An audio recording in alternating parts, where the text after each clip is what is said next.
Tik tai žinai ką, jau tu įjungi, ar ne, rekordinimą? Nes aš galvoju, gal dar kokias 5 minutės lukteltumėm, žinai, gal daugiau susirinks, tai tada... Tai luktelkim, tiesiog aš padarau iš karto, nes Gerai. Būtų ir viskas. Tai vat padariau tavo postą, tai tu dabar. O žiūrėk, Miltinė, žinai, nerašė užsieniečiai ar bus ar nebus, nes aš tada tiesiog svičinčiau, žinai, į anglų kalbą dabar man, kad čia... Mes, žinai, neklausiam, tai nežinau. Kol kas tai matau, kad nėra. Nu, aš irgi va dabar įsijungus, bet žinai, paskui, kai šnekėsiu, tai jau nebebūsiu įsijungus. Nu, turiu omeny, nestebėsiu, žinai, tam kampe, kas čia jungiasi ir kas nesijungia. Labadiena, Simona. Labas. Nu, tai dar kelias minutės palaukėme, jeigu neatsiras užsienietiški vardai, tai tada kalbėsim lietuviškai, jeigu atsiras, tai tada kalbėsim angliškai.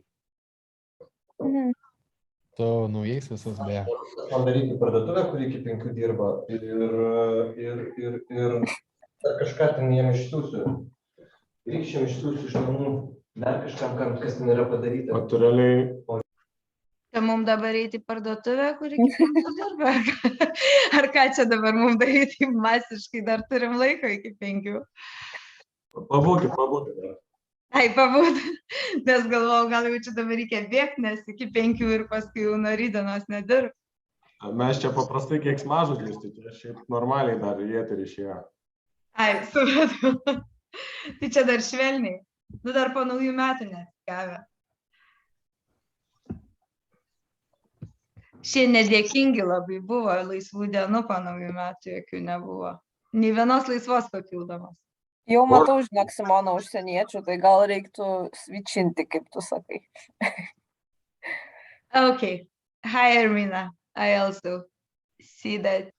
Hello. There is somebody who joined, non-Lithuanian speaker. Hi.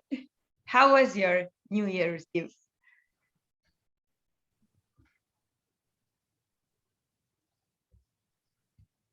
You're muted. Yes, sorry. It was good, just with friends, and I've been working the weekend after New Year's Eve, so but it's been productive. It's okay. Oh my God, even New Year's Eve, like it's been productive.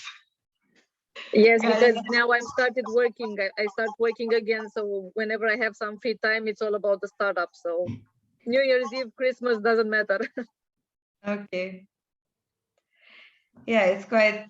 Should be quite challenging, like developing your startup at the same time working. So just be careful that it would not become like a hobby, because since it becomes as a hobby, it never happens to be in the market at full content. Okay, so actually, I think that we can start for not to spend until the midnight altogether. I will try to share my screen. Do you see it? It should be visible for everyone, right? Yes. Okay, so this week we will focus on minimal viable product, which is quite important topic for all of you, I imagine. Might be that some of you already have it. Might be that some of you could evolve on it a little bit or minimize some things. So today and after tomorrow, we will work on that. So first of all, what I will do, I will go very quickly on our what we will do today and what are our goals and what results we need to bring out. And later on, I would like to ask you very shortly to give elevator pitch what you are doing, every one of your teams. and later on we will go onto the topic a little bit deeper. Also, I saw that some of you already have registered for the individual meetings, one-on-one meetings, but just 7 teams, if I am not mistaken, just took a look before the seminar.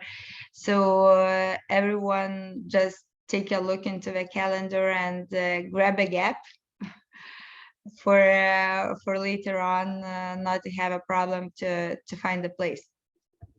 Simona, I have a question. Yeah, sure. Go on. So is it still possible to register for one-on-one? Because the deadline was yesterday. Yeah, it is. So if you press the link, you will see all gaps which are available right now. So everything which is green and there is no name of a team, you can insert your team name. Okay. Yeah, but it is possible. So you can go on with registration, no problem. Okay, so what results we expect to bring out from today's and after tomorrow's session? So it's a list of features that need to be tested. Sometimes, or more often than sometimes, startups really make that problem, and later on I will give my personal example. They list too many features, and at that time it takes too long time to test everything. And while developing minimal viable product, and while we are still testing or trying to get the proof of concept if our product really is needed, or at this concept, at this puzzle, it really there is a demand in the market. So we need the only one thing which we really need to save, except money, it's time. Faster we understand what we do not need, faster we approach the real result and the real truth, what our customer needs. Also, we will get a product validation survey to get feedback from users. I imagine that you already, during weeks before, you have talked already with your potential customers, with your potential clients, but this is a little bit different survey. It's a survey for the real feedback about the functions, features, and the product as MVP itself. Also, what we really need to have is the landing page or any other type of MVP that allows collecting leads and proceed to sale or pre-sale. If the development of your product takes a little bit more time than, let's say, a week or 2 or months, so we can always rely on pre-sales. This is an option as well. So we need to have a tool, the kind of tool which will lead us to sales or pre-sales, because just at that time, then when we can be ensured that our potential client pays us money, gives us money, just then we can say that, yes, this is the proof of concept. Until they just say, yes, I will buy, but we do not take out money from their pocket, this is not the real promise, let's say. Maybe we are just polite and they do not want to low down your motivation, right? And the product development roadmap. Okay, so plan for today is concept of MVP, different types and purposes of MVPs, how to build product customers love, and product development roadmap. I'm not sure if it will be enough 3 hours for us to stand together to deliver all those tasks. So everything such as practical assignments like product development roadmap, you will have tomorrow to prepare until after tomorrow, until our next meeting, and product validation survey. Okay, so now I stop, and I would really love to know you a little bit more. So could you please, like, one by one, by volunteering, present very briefly your startup and what you are creating, what you are building, and at what stage you are right now? So just very short elevator pitch for not to use a lot of time. Who wants to start? Or I should make a call? How would you prefer? Okay, I can start. Okay, Tadas, go on. So yeah, my name is Tadas. I'm CEO and co-founder of Korepetitus. So it's a two-sided marketplace for school kids and for students to work in as a tutors. So what we do differently is that we accept only students, first, second, and the third year students. We also provide training and teaching material for them. And current stage, we are just, as you mentioned, like making our roadmap of the MVP. So basically, we are just in a idea concept, let's say, an idea stage. Okay, so you still do not have any content and you still do not have customers. It's like ideation stage, right? We have customers, but it's basically a page where you leave your number, email. So we are working currently for 1 year. We had more than 1,000 kids in our school, but we want to make this marketplace. So now we are working all the way and we want to create Uber, let's say. So, okay, perfect. Yeah. Thank you, Tadas. Yeah. Okay, who is next? Okay, in my list, I see now Yeva from Jūros Draugas. Okay, hello everyone.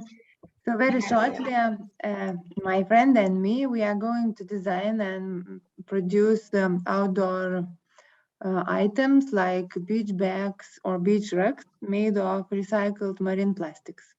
And the key idea is that these beach bags should be very multifunctional. So you can use them for different purposes and you also save some kind of, ocean pollution problem. So these are two things.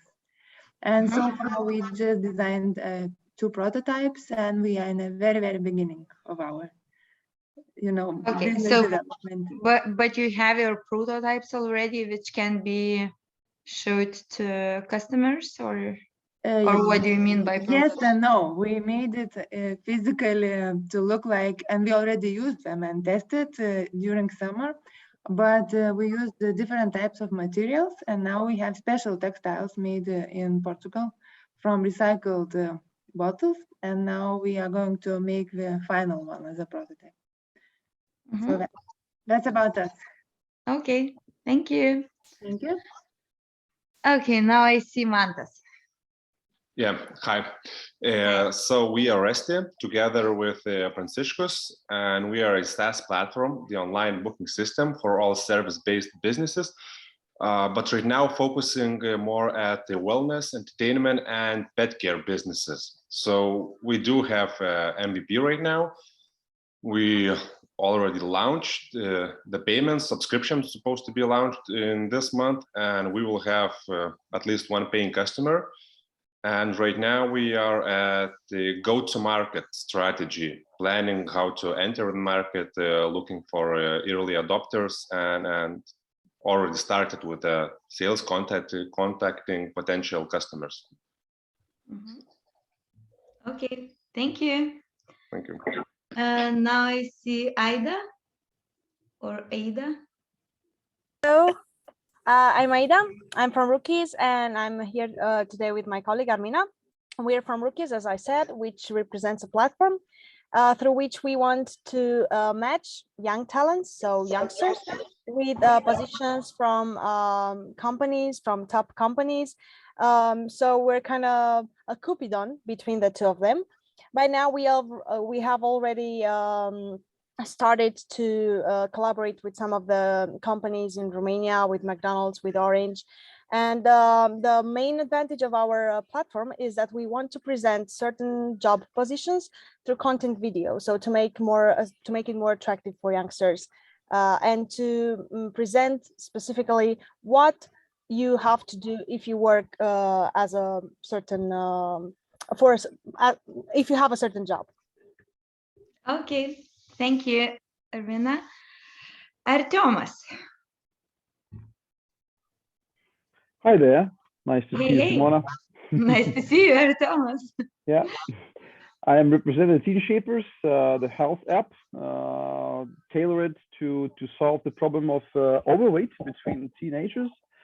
I'm currently the only team member of this, and actually during these meetings with mentors and all these trainings, I still don't have an idea about MVP because we have two different options now, and we're still thinking about it. So I hope to speak more tomorrow with you during one-on-one. So we will try to figure it out.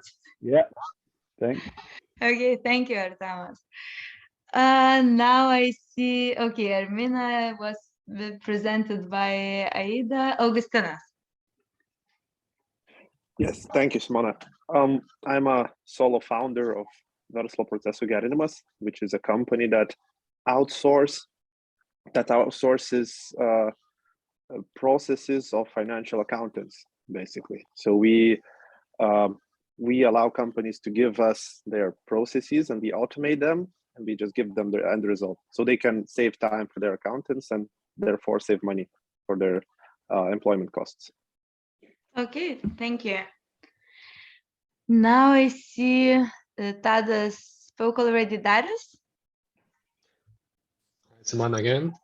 I'm Darius from Quartido, and we're working two in the team. We have our CTO, Tadas, and we are creating augmented reality personalization platform, which allows people to personalize bought products and give meaning to them. It will gonna work with plug and play style and no apps, no registration needed.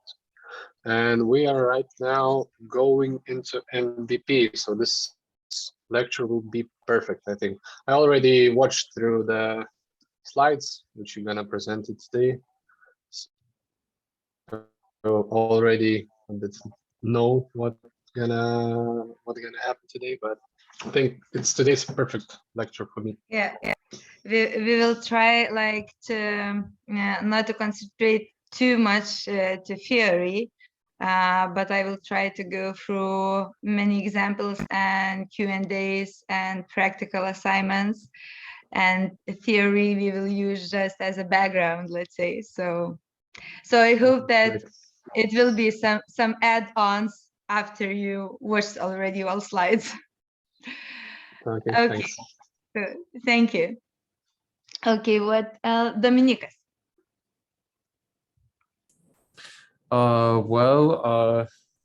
I, together with Simonas and Matas, we are from Toast Technologies, and we create a visual programming environment for automation purposes.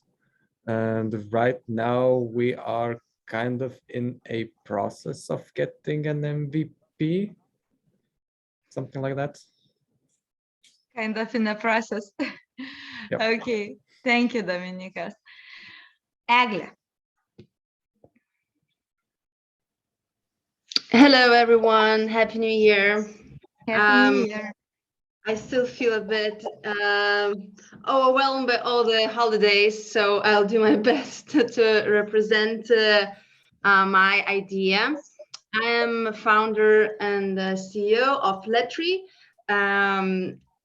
which is a company that solves social, emotional intelligence problems for kids. by writing letters and communicating with them by letters, physical letters.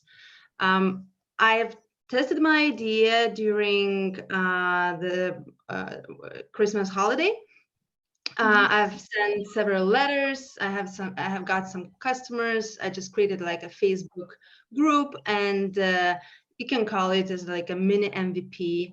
But I haven't launched yet, and I only did it for the purpose to collect insights from the users and to go forward with formulating the idea and the problem. So I kind of have an MVP, yes. Okay, it depends on what we call MVP, right? Correct. Okay, thank you, Egle, a lot. Augustinas. Unless there is a second Augustinus, I think I talked already. You talked, no, but they dropped somehow, like Okay. in the bottom your name, and that's I double called you. Okay, now we have two Eimantas. One is Eimantas Gardauskas, and another. I'll start. Okay, start. Hello, my name is Eimantas. I'm from Cleveland. In Lithuania, we know as Svetainės mokykloms.lt. We already have a product and we're building a website for school. It's SaaS-based business. I think we have a product, but maybe not. Maybe strong MVP. We are searching for new markets, so maybe we will start again from MVP in the next market. Or to double check Yeah. what's going on. Okay, thank you. Okay, another Eimantas, Eco Digital. Hello everyone, my name is Eimantas Kisliovas from Team Eco Digital, and our idea is to create a digital map using the data gathered by mobile apps, and we are going to use artificial intelligence to improve the efficiency of trash recognition and optimize trash collection routes. So at the moment we are working on creating the image upload system, the app, the algorithm itself to improve trash recognition efficiency. Okay, thank you. Elena, Oli.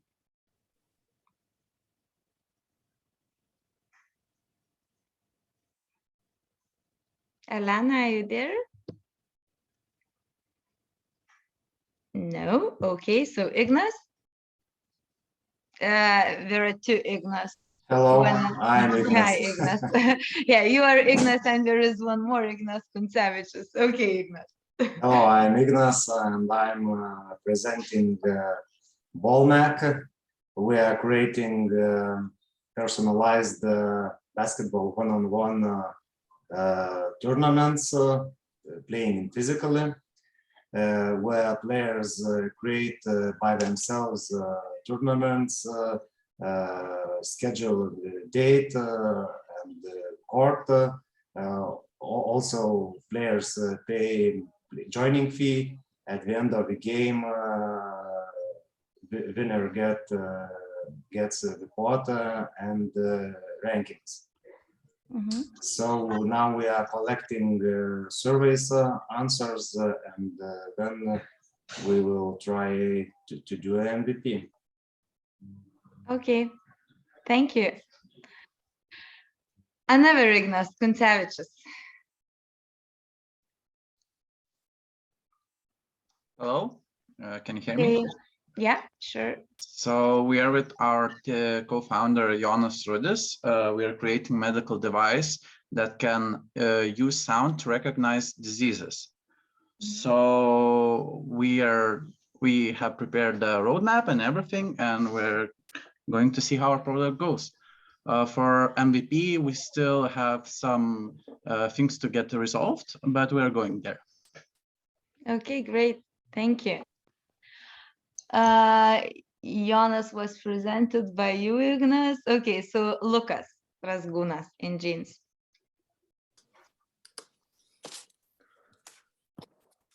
Hello, can you hear me? Can you see me? Both. And Yeah. here and see.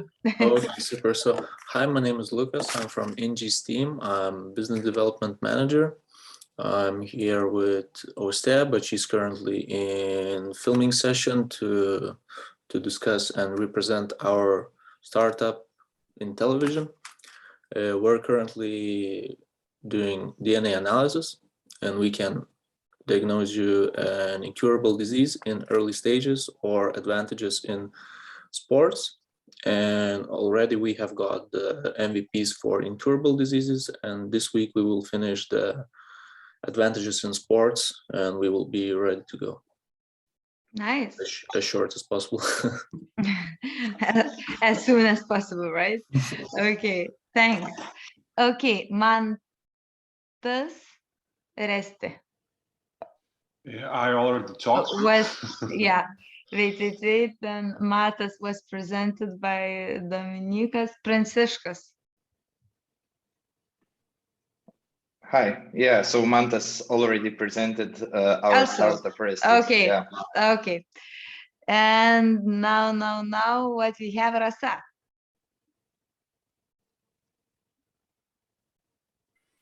Hello. Yeva has presented Euros Draugas, so I'm Okay, from the so same you team. are together. Yeah. Okay. And so maybe Elena showed up? No? Okay, so I see one more name which I do not know name because it's Saltas Do at the Elena, we gmail.com. do not hear you. Marius represents Saltas. I'm trying to make some electric scooters charger station for private user, and where people could live and charge on scooters in the town. The main idea with this. Okay.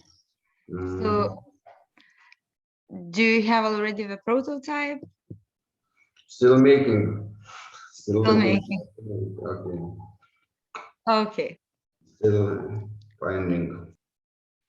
Okay, so thank you for very briefly presenting what you are doing. So I'm a little bit more and I have clearly an understanding for which examples maybe to use or what would be more relevant for you.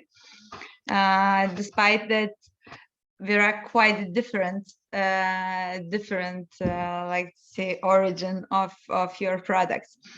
But maybe first of all, I would like to share my own example, my own experience, let's say, which was quite a fail when you try to do the best you can, except the fast you can.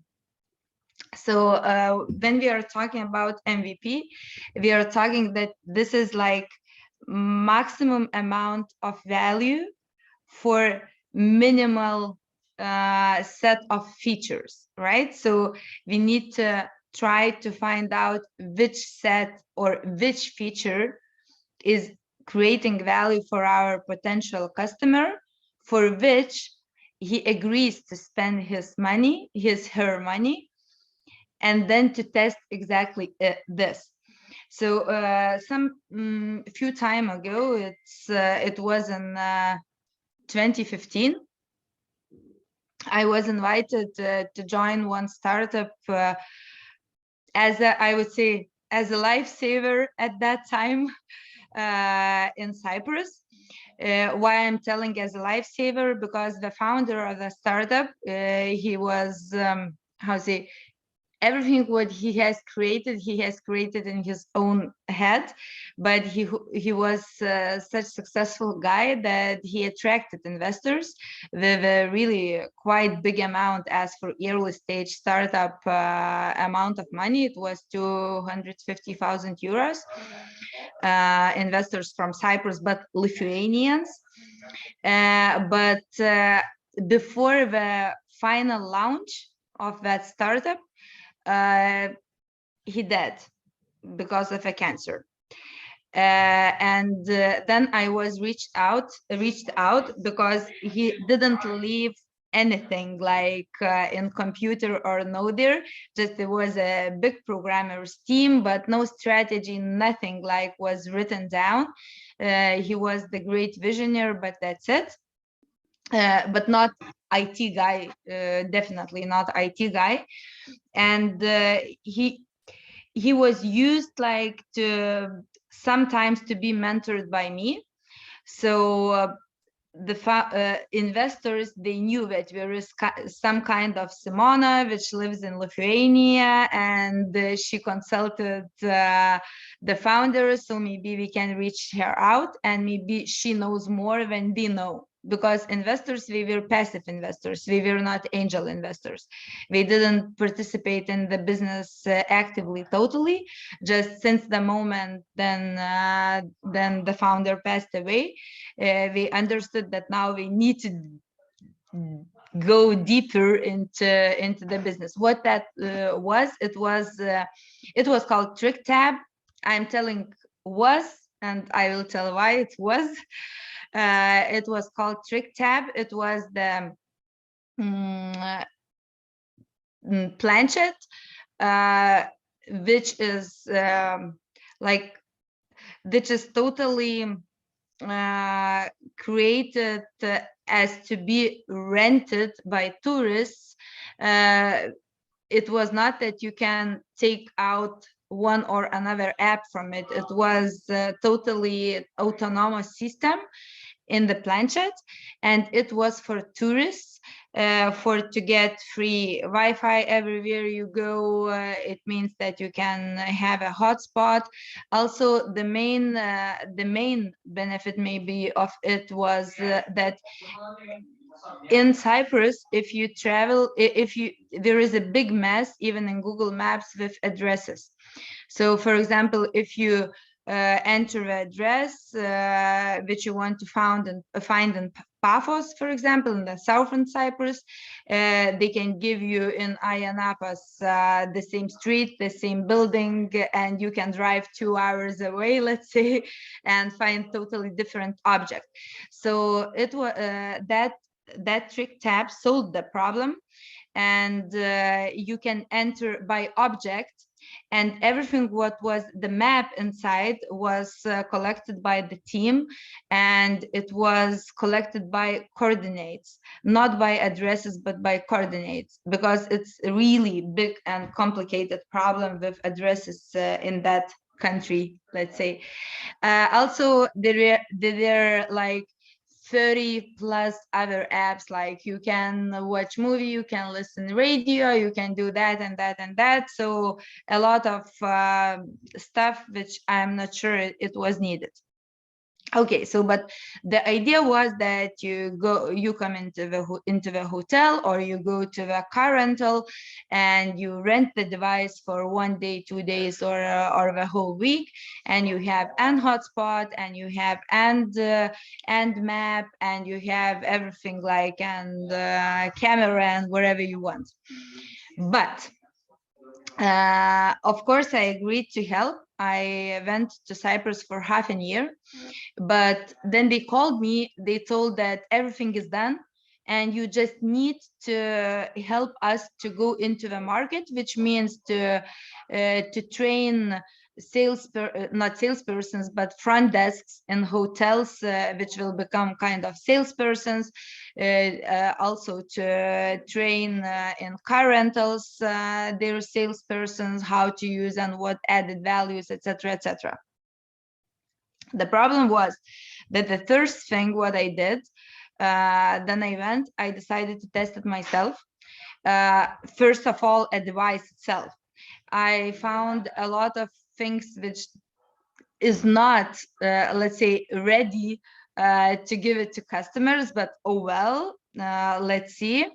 I started to talk with IT team, and then I decided to make an audit, IT audit, I mean, and I understood that we are in an asshole, actually, honestly, frankly speaking. Why? Because it was already two years then the Trick Tab was under development. That means, and the mistake was that it was such an autonomous system that they bought 10,000 planchets. That means that all apps, everything what was programmed for it, it was strictly to the exactly this planchet, and you can't take out the software, let's say, and to put into another, because the whole interface was done exactly for this. Another thing, and as you know, that equipment is getting elder and elder every year and every month. Another thing was that they developed it just relying on themselves, that on their personal experience, that yes, then you go to the beach, your kids really want to watch movie, yes, you do not want to carry your phone, or yes, I would be very happy if I could take a trick tap for car rental.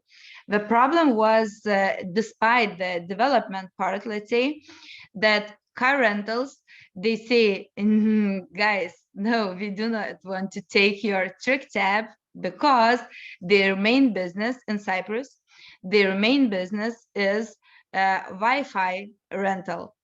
Car is cheaper than Wi-Fi and GPS. That means, like, do you imagine that we will take our competitor on board, which is offering this 30 features, something cheaper than we rent ours. The same as with hotels. Another thing is that customers, when you start to talk already, when you start go and ask selected testing groups from UK, from Russia, from Lithuania, Bulgaria, from different countries which you can find in the area, you are trying to test just to correct mistakes, and you give it for free. They say, and then you are asking later on, and are you going to pay 11 euros for a day? And they say no, because I want to pay just for hotspot, for example, or I want to pay just for the map, but I do not need camera because I have my own. If I have hotspot, why do I need another another device for YouTube if I have my phone, or I have my device, and etc., etc., etc. So that means that then developers, they say, yes, but you will get 30 features. So what customers see, but I do not need 30 features. I want to pay just for one feature, right? But if they say, yes, but you are paying for this, and 30 others are like for free, but take those for free, I do not need it. So I want just this feature. So in general, actually, it ended up very, how to say, sadly, the whole story, because the whole investment amount was spent. As I told, it was like it took almost 2 years, and still it was a lot of things under development. But at the same time, devices were already too old, and already it was a demand to change it, but it was like 10,000 devices in the stock. So one thing. Another was it was not enough research the market, and the question, the thing was like that developers, and founder, they approached just B2C. So they expected that they will get money from final customers, from final users. But the problem is that in that case, already businesses, they do not see the benefit to copyright, right? So at that kind, competitors came, and they started from Canarian Islands and from Spain.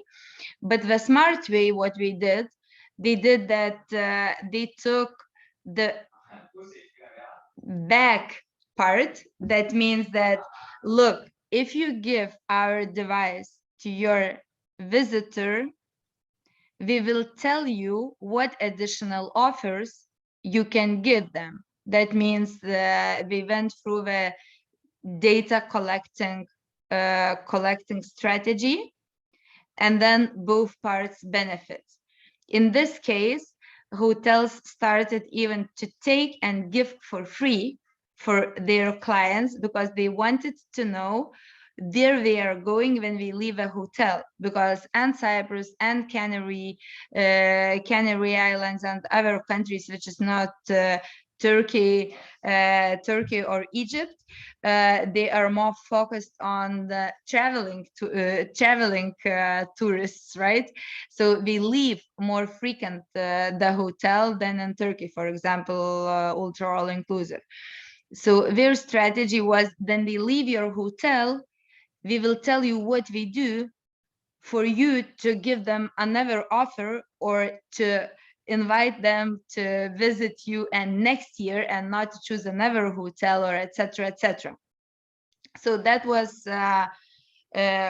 quite a fail, I would say, but also a very good lesson to learn in practice, how you can fail and how you can suffer from the really big amount of investment, except of testing it before.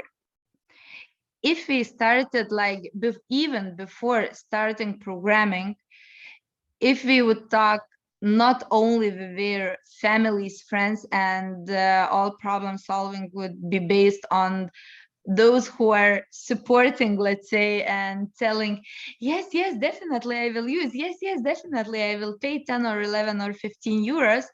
It was just maybe motivation, polite answer, and inspiration, until you do not need to really take out of your pocket money. This is not a promise. This is just intention, which is at this moment, but it doesn't mean that in 5 minutes it will be the same intention, right? Maybe you have some questions about this experience. Yes, Darius. Does the competitors who did better way, do they exist? Because already in European Union we have same internet rates, so actually we don't need any more of those Wi-Fi spots. Mm-hmm. Yeah, they do. Not. It doesn't change anything, this question, but just have you still looking at the? Yeah, they do, but what approach we did? So we are targeting, for example, if you are coming from Turkey, for example, to Canary Islands, or from Russia to Canary Islands, to some hotels with which we are collaborating.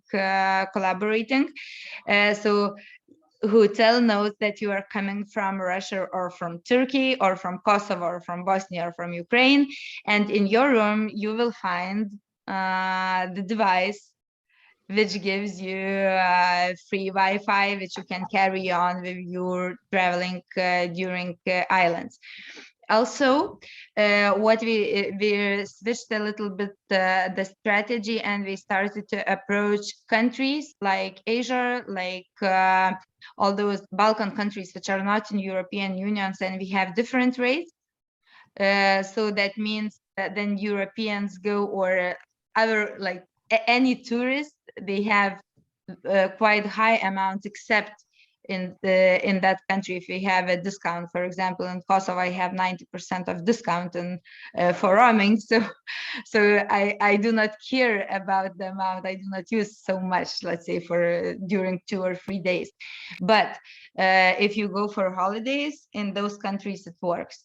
So you just but it was really good question, for that it shows that you can adapt to the situation and always find who can need it, or how it can be adopted a solution for really to solve the same problem, or who still has the same problem, right?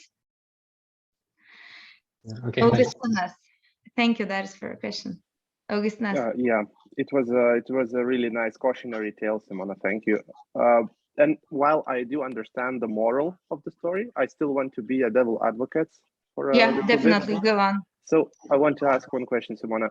You mentioned that despite having the approval of your family members and your friends, you still need to validate your ideas. However, what if you, for example, worked all your life in a particular industry, and then you have a really specific insight into that business? Do you still need to prioritize the analysis of the needs at the very top, or do you kind of have enough experience as is to know that it is a thing that is in demand? What do you think? Thanks a lot for your question. I will start like answering from the last part of your question. You still need to double check, but the competence while formulating already your questions and the quality of your research and the timing of your research will be much shorter, better, and will require much less resources and efforts to do it. Because if you spend the whole life in the sector, if you every day, let's say 10 years, every day you had clients, which problem you are solving with your solution, right? So that means it came from your practical experience as a problem which you want to solve. And might be that you heard already that your previous clients, they said, I would agree to pay if just such a solution would appear, right? So this is already you did, but it took 10 years for you to do it. While others, they do it, let's say 2 weeks or a month, or since the since the beginning of the development of the idea. But then your solution comes from the problem you suffer already for 10 years. So it's a bit different, but anyway, you need to double check. Have I answered your question? Yes, a very good answer. And the reason I asked it in the first place is because, while having these one-on-ones and empathy interviews, you never receive a single opinion. You always get mixed opinions. And you get, for example, you want to validate your idea, you interview 10 people and you get like 5 people that agree with you and 5 that disagree. So you are exactly where you started. You are still not sure if the idea has potential. So that is, I think, the main problem here. And I was wondering if your intuition is a huge kind of determining factor in this process. But you answered my question, Simona. Thanks. Yeah, then you mentioned intuition. I have such a philosophy as a person that first you need to listen to your heart, and then to double check with your brains and with your mind. But do not escape from intuition, because I have a lot of stories to tell. Then my arguments and my mind and my brains logically proved to my intuition that it is wrong. And at the end, intuition was right. So double checking is okay, but not trying to escape from it. Let's say like this. Maybe we have more questions. Okay, so now I would like then to go back a little bit, just a little bit to our slides. Wait, it doesn't work. This I went already without showing it, so just yeah. So now I would like to, I told you my own example, which is based off very, very long development and mistakes made through it. Now I would like maybe to give one of chrestomatic examples of buffer. So what buffer did, then they started to sell, let's say, or to collect leads. It was the, how to say, the most minimal viable product, which is called landing page, right? So what we did, they launched a landing page, and you see what was written there. Like it was like, tweet more consistently with buffer, and 1, 2, 3, choose times to tweet, add tweets to your buffer does the rest, relax. And there is a button which is active, plans and pricing. There was nothing. I would like to repeat once more. And they counted how many people press on plans and pricing. And then you press on plans and pricing, there is nothing about plans and pricing. There is just another page which is opening. The hello, you caught us before we're ready, right? And just if you want to find out then we are ready, or to be informed then we are ready, just leave your email and we definitely will inform you. So that was their strategy, to do that. As soon as they collected enough, let's say, of interested leads, what we did, they left totally the same first landing page. And then you press on plans and pricing. Definitely all emails which were collected, they were informed that now you can go and check our plans and prices. Then you press on plans and prices at the second stage, let's say, of their development. And all the time they were developing already, but they took the time for collecting leads and trying to understand what prices they should detect, and etc. So then you press on plans and prices, you find like what you see, like there are 3 stages of subscriptions. One is for free, another standard, and third one is max, and prices are written here. But then you press already on the plan, on the exact plan. For example, I would like to have like 10 tweets per day and 50 tweets in my buffer. So I will agree to pay $5 monthly. Then you press on that. Again, you get the same announcement. Oops, sorry, you caught us a little bit too fast. So leave your email and we will inform when you can make a payment already or get more information. So again, what we got more time, and they understood like which plan seems the most popular, right? So if you checked right now the buffer, so their prices are a little bit different. It's 0, 10, and 15, or 30, also one more like 35.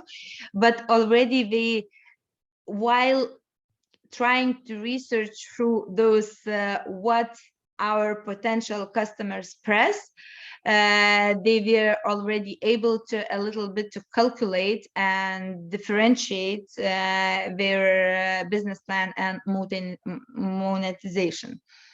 So this is the example I wanted to share with you, like how having nothing but just the idea, you still can already grab your leads, and you still already have your MVP, which is very low fidelity, but it's still MVP, because through here you can understand if people really need your product, or if businesses really need your product. And this was not pre-sales, which we mentioned like in the very beginning. It's just trying to understand the interest and trying to understand which of listed is the most interesting for potential target group. So, and then talking about your question, Augustinas, then you said that you again are lost in the game because totally different opinions, totally like you again get two different camps, let's say. So it might be that you have different levels of customers, right? So this test, which was done by Buffer long years ago, it was like it gave a possibility to differentiate their customers into different sizes. Any questions from this very simple example, but very successful one? So Alana wrote in the chat. Ah, okay, I will take a look. How did we get the traffic to your website? Google AdWords and different medias, social medias. Definitely, it was not that we just launched and no any visibility and no any steps to be done. Yes, you start to build your marketing communication and visibility strategy and rely on it. You need to share the information, to spread the information, to tease your potential customers. And it depends on every different product, but on Buffer's side, so just the main message was tweet more consistently with Buffer. So that was the main message which was spread. Have I answered your question, Alana? Let's hope yes. Okay. Do we have more questions? Well, so what I would like to ask you to do now, before we start to go deeper into theoretical features, let's say, I would like to ask you to take, wait, I want to stop sharing for, okay. Now take 15 minutes and to try in your teams to framework or to try to extract the main feature which on which your MVP will be relied or your MVP will be built on or is built on, but the main feature.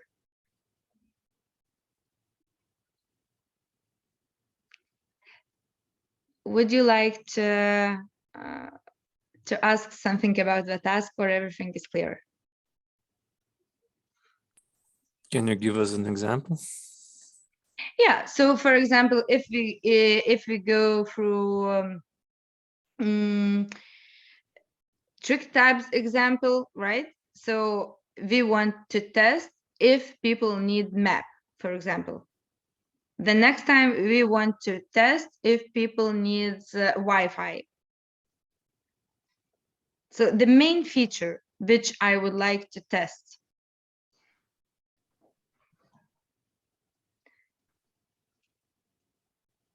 And then it can be different strategies, like I gave Buffer. We had nothing, but we collected leads. So their approach was, we wanted to test if their services is needed. It was laid down on the only one feature, tweets, right? And they have tested how people react. That means if we demonstrate their interest, and if we press, and if we want to know more about plans, and if we want to know more about prices, and if we try to engage. Because the most important for us is to lead our customer until she engages, right?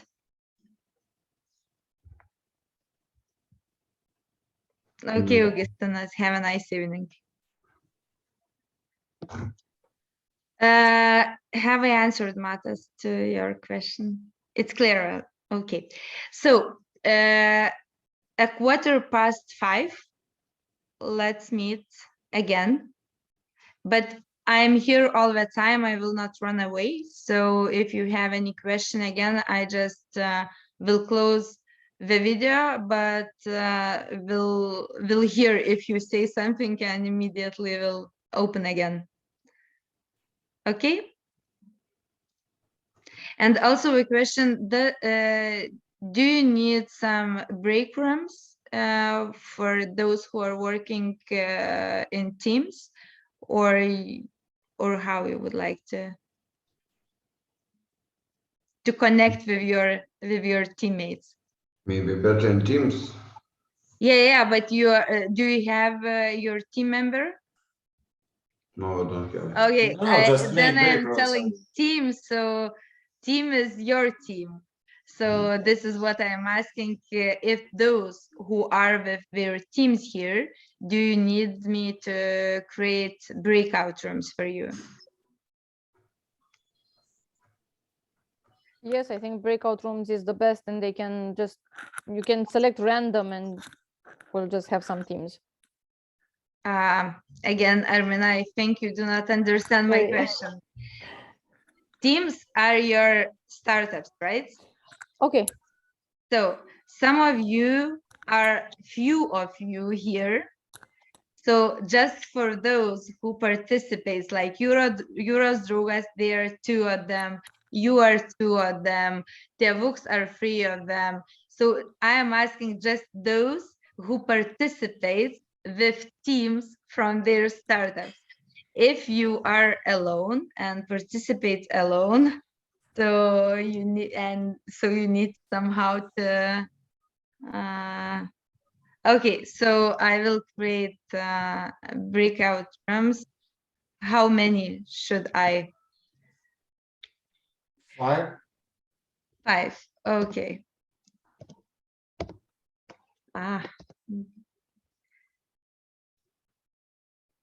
Okay, and now, okay, so let me, no, it's not okay, because it's not okay because automatically brings everyone to the room. Let participants to choose the room. I will try. Okay, so I have created 5 rooms.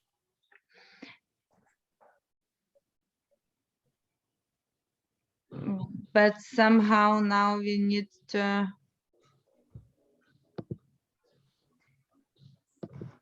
rename.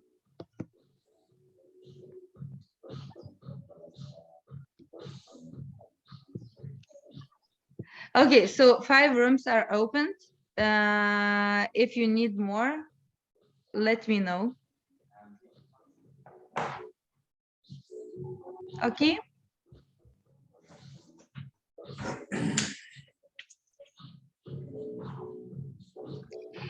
So the quarter after 5, we meet again all together to discuss what features. How to get to the room? Sorry? How to get to the room, because there are no rooms. You should press just join. Okay, breakout. I see breakout rooms, and then I had to join the room. Okay. Okay, so I just would like to highlight once more. Your team is your startup.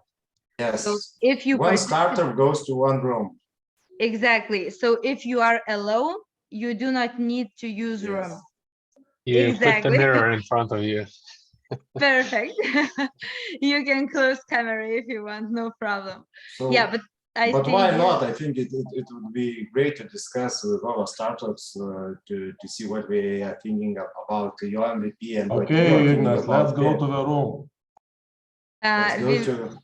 we No? will discuss that. I do not want to take too much of time because then you will have to discuss other startups as well, and 15 minutes it would not be enough. So just now So concentrate 15 just to minutes your for each of them, and then after these 15 minutes, we will discuss Exactly. everybody. Exactly. Okay, so I think 15 minutes is too much. Now we lost already 5 minutes. So quarter after 5, now you have Okay. already just 10 minutes. Okay. Okay, perfect.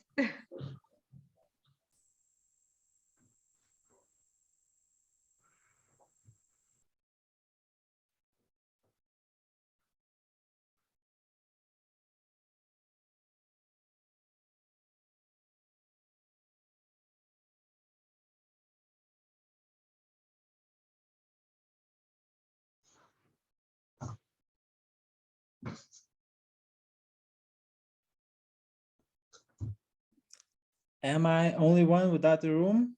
No, I'm here, Tadas. Okay. I'm sure that there are a lot without rooms because the room is just for those who are with teams from their startups. Yes. So Room we is are for all startups. we are all alone, and I think only 2 startups have 2 or 3 teammates. So 3 startups, I 3 think. startups. I think, yeah, because Armina also. But I can see only 2, room 4 and room 5.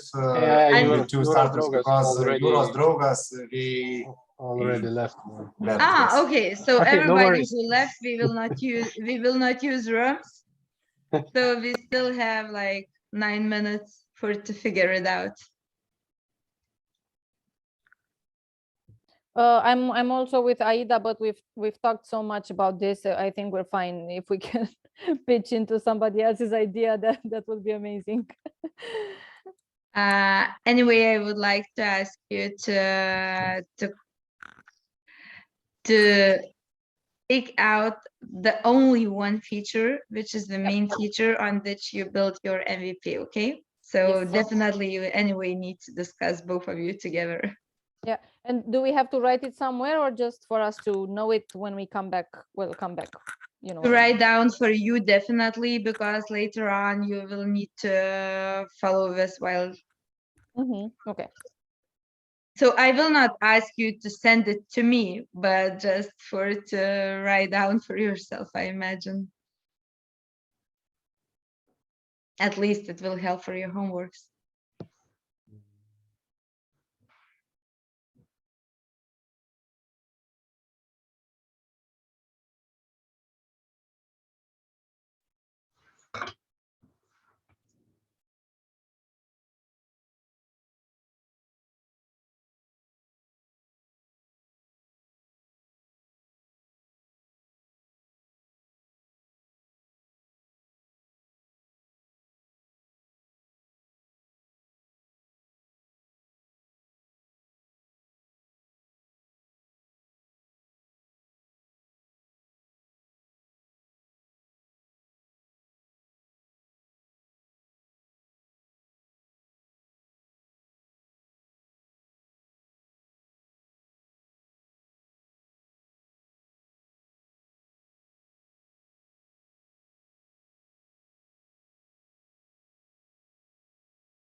Hello, Simona.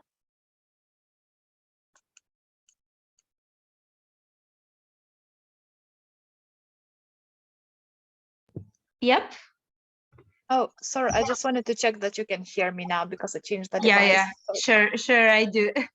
Okay, great. So just wanted to say hi. It's great that you hear me now. Okay, Thanks. perfect. Thanks. Okay.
Okay, I'm closing breakout rooms.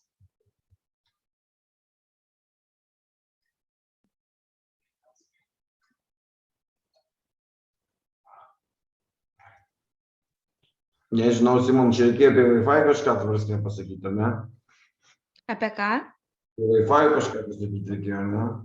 O kodėl apie Wi-Fi? Kažkaip man medė vertimas tada Wi-Fi, kažką apie Wi-Fi, ne? Ne taip. Ir kažką jūs apie VPS, ta prasme, ta minimali riba, nuo kurios prasideda verslas, ta prasme, apie tą reikia čia pagalvoti, ar ne? O apie ką pagalvojot? Gerai, nesvarbu. Jau žmonės lenda šitais ekranų tiek to. Ne, ta prasme, tas minimali vertė, nuo kurios galim pradėti verslą, čia apie tai jūs sakėt pagalvoti, ar ne? Ar ne? I just will inform our non-Lithuanian speakers that Marius is asking a little bit about the task, so I will explain in Lithuanian and will turn into English again. Mhm. Tai tikslas buvo dabar iš viso to, ką mes kalbėjom, išsiskirti pagrindinį bruožą, ant kurio bus statomas visas MVP arba yra statomas MVP. Tai tą, ką dar pagrindinę tada žinutę gal pasakysiu lietuviškai, kad realiai mūsų MVP turėtų remtis ant tos savybės, kuri suteikia pačią didžiausią vertę mūsų klientui, išleidžiant mažiausiai, sugaištant mažiausiai laiko, panaudojant mažiausiai išteklių ir taip toliau, ar ne? Kad išsigryninti tai, už ką mūsų klientas linkęs atsisveikinti su savo pinigais. Tai va tas reikia išsiskirti. O ką išsiskyrėt? tą patį, sakykime. Gerai, sakykim. Okay, back to English. So, who would like to start to share? Elena, okay, go on. Totally taking advantage of being heard now. Okay, so Yes, first of you all, are. I'll briefly introduce what we are doing. We're building a customer experience system, management system that is based on the live feedback from the customers. It means it helps you collect the people's feedback and turn it into meaningful insights for your business. When you gave this example and also this task, the first thing that came to my mind that the main feature we need to test is what type of people or what type of feedback people need. In other words, it is what type of test they will choose. I really like the example because it somehow resonates with our landing page that we want to build, which says nothing, just the key message on top.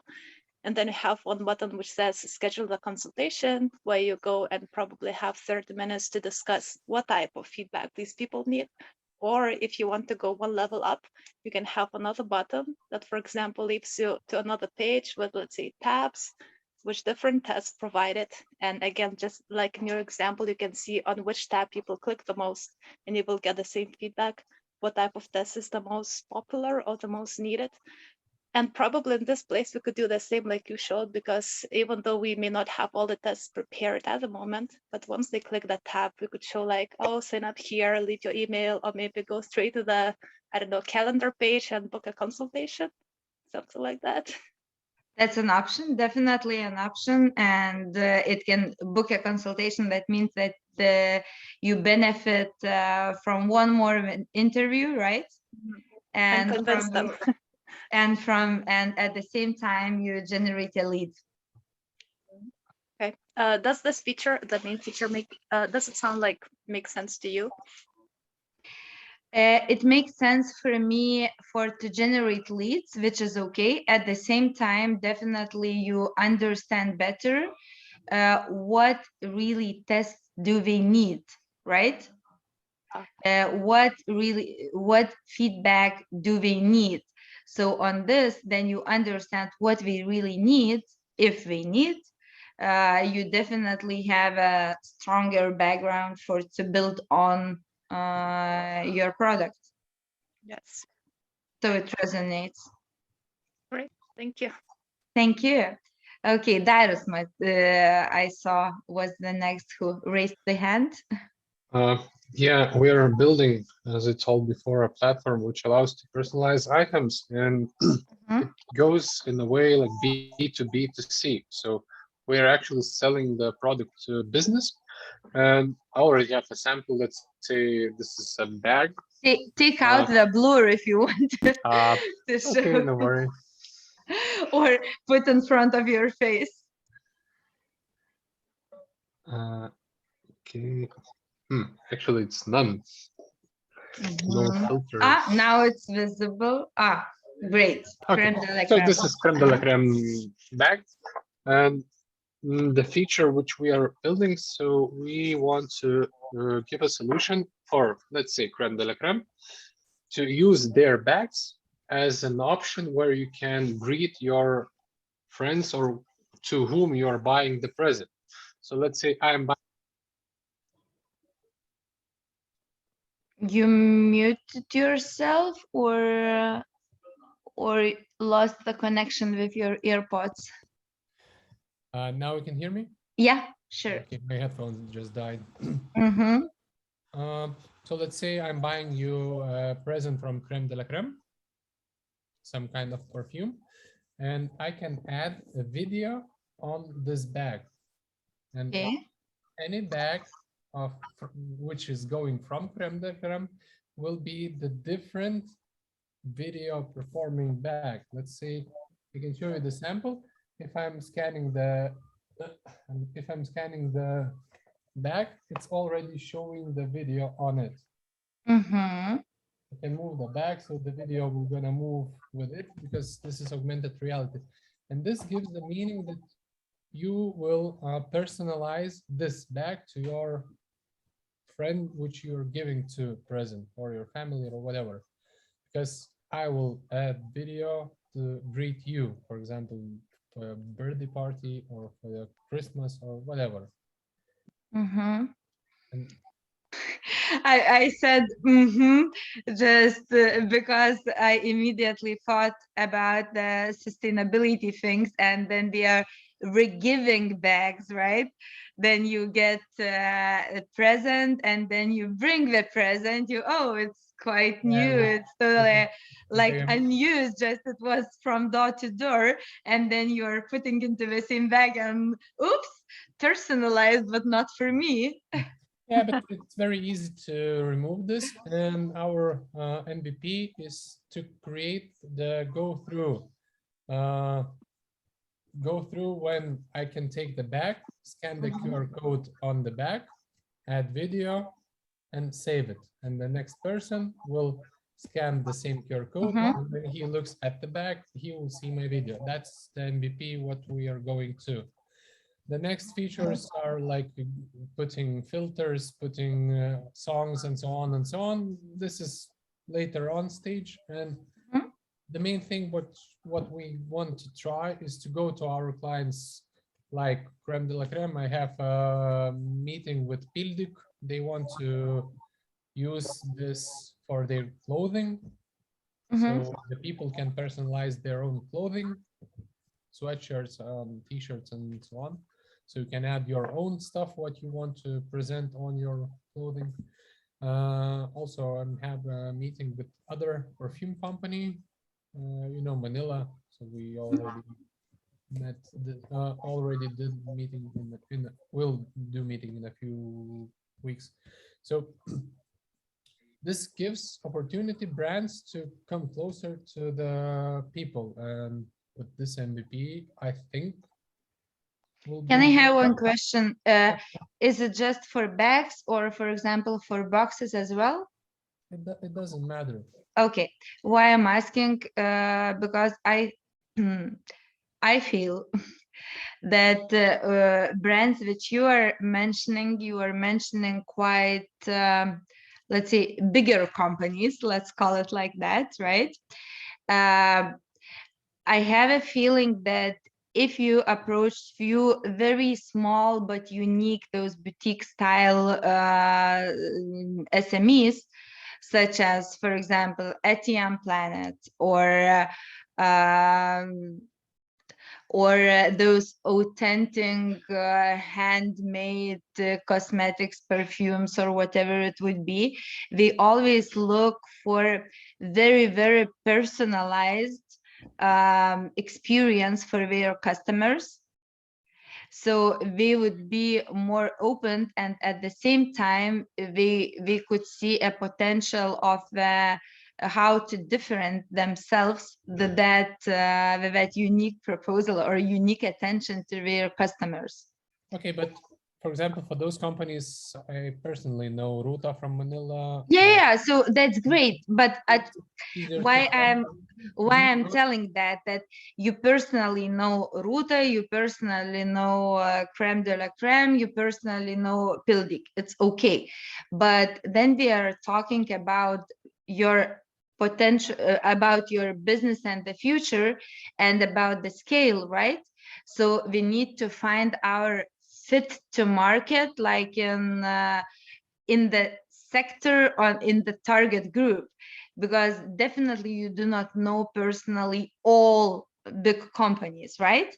So yeah, maybe But you know, when you're, I understand what you're telling, but the main reason and the main baggage, I think, when you're getting into the bigger companies with, let's say you can make a like small label or a small quantity of the product also just to test it out for some local clients or some just, you know, let's say you will make limited edition gift box. You will promote, let's say 500 items that you can get it. You will test it out and you will get results. People were using or not, what the problems were, and so on. And when you try the way to work with the bigger companies, this gives you better way to deal with other bigger companies because they already know, oh, okay, if you have worked with these, probably it's gonna be okay. And if they found something, then maybe we also will find something. Because this also goes to, let's say, in Lithuanian companies like Gera Dovana or so on and so on, they already building the having machines which they're printing out coupons inside the supermarkets. So they also can print this QR code, which is the gate to open special URL, which, you know, is like a key for you to add your video, and they can print out customized things. So it's also quite easy to integrate our product into them, what they're selling. And gift coupons is also one of those markets which you can add this product, because usually you're buying coupon as a present to somebody else. I understand totally what you are telling. My advice is to test both for you, and because your customer, like you are telling, like B2B2C, but in general, who is going to pay you money? B, right? Business, exactly. So that means that your customer is businesses. So my advice would be to take one or two small, those boutique styles companies from e-commerce or whatever, and not like in the market, I mean Turgus, but I mean like e-commerce shop, like, okay, maybe it can be Solido or something like this, right? And for which they are looking for very unique solutions, and maybe they can give much more efforts for to promote that they had this solution. Okay. So just not to concentrate just to big companies, but to test how people react, and maybe you will find out more benefits for your sales or sales leads while testing those companies as well. Try to bite smaller bits, not to...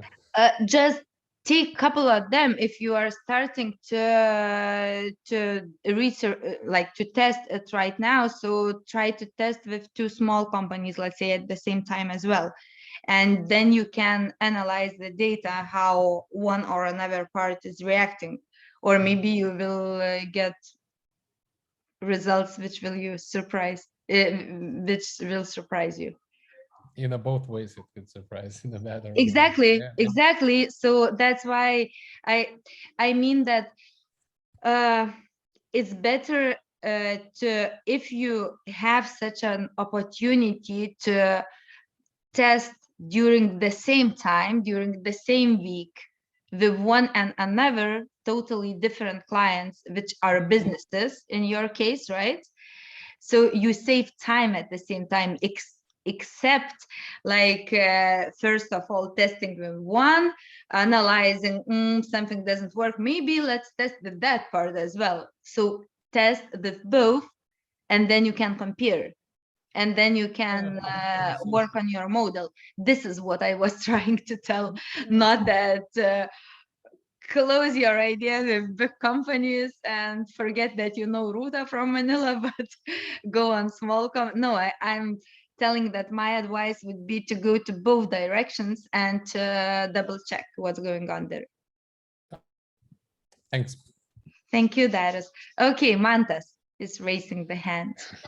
Okay, so just a reminder that we are doing a reservation system. So we thought that for MVP, the main feature would be to give the ability for businesses show the time slots, so the clients could book like a service without interacting with a specific service provider. And of course, do it through the online internet without like calling them. But our MVP was actually a bit, had a bit more features, and we kind of postponed it. We could have started earlier, but we postponed like to adding a bit more features. Not sure if it was a good idea, but we started with like cancellation, like giving the ability to manage the reservation and so on. So yeah, not sure what to add more. Okay, so the feature which you are going to build on and to test on is reservation, right? Yep. Like we're gonna like differentiate from the others by providing different types of reservations. So people or businesses could have like a services reservation, could have like a daily or like a reservation, group reservation for events or something. But we started with one type of reservation. It's hourly reservation. So the specialist who provides like massages, haircuts, consultation, and so on, so they could use our system. We started from this very one type of reservation. Mm-hmm. And you have already started, right? Do I understand correctly? Or yes. Okay. And could you share results? What right now we have like maybe 30 users or something, but just few of them, or at least one of them, is like using 100%, and like they're planning to subscribe for our services because it's a SaaS platform. We will release payments this month, like in a few weeks or something. So right now we are working on go-to-market, how to reach our early adopters, like in what funnels to use, like contacting cold emails, cold calls, or maybe put ads on Facebook, Instagram, or Google Ads. We are right now on like planning the strategy to enter the market. Can I ask one more question? It's like 30 users, are they from totally different sectors, or you see already that kind of pattern? Not yet. Right now we are like, well, we started from the beauty specialist because they are like they know such a systems, and we were like talking with the ones that still doesn't have a reservation system. Then we tried like masseurs. Then I started to call a pet care specialist, but which is like the most likely to use us. We still couldn't find that specific segment. Could it be defined like professional freelancers? Why I'm telling that, because like if you go to not freelancers, let's say beauty salon, they have their own, right? And it's like it's more centralized, let's say, in their own ecosystems. But then we are talking about freelancers, which are solo entrepreneurs. We can call them like this. Maybe it could be more in conversion, better conversion rates from your cold calls or other strategies. Yeah, because right now I was like calling to as I said, like a salons, like a pet care and so on, because we are kind of built to small businesses as well as for freelancers, but we giving the ability to add unlimited users per account, so they could have like the whole like their employers to one account, so each of them could reach the system at any time and see their like reservation or calendar for each of the specialists. And at the beginning, we thought that those like a bit bigger saloons could be our like potential customers because they have a traffic to them, so they don't need any like a marketplace. They just need a structured reservation system, providing the ability to book for a service at any time for like during the weekend and so on, and just using their own like website, because we're not providing a marketplace at the time. Yeah, you are like plugin. I got it. Okay, thank you. Thank you. Okay, who wants next to share? Or should I call I can again? try. Okay, try. Generally, I would like to know, are we ready for my product? Yeah. In one case, the left side is like nice to have, and the right must to have. Yeah. Websites for public schools is more into the left side, because I would like to test who are more into the right side. And how I will try to test, I need to test maybe words. It's value or it's the design, because people who don't understand about value press button design. It's better design, beautiful design, and so on. And people who understand that the design is nothing press value. And if we go to the right side, I will see how many of them goes to the right side.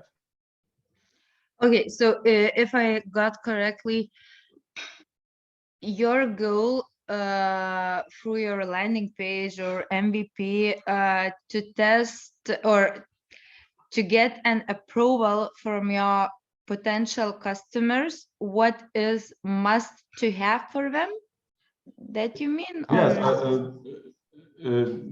Generally, I need to understand, are we ready and I can try to sell, or I need to start campaign for education, to educate that it's value, it's good for you, it's save time, it's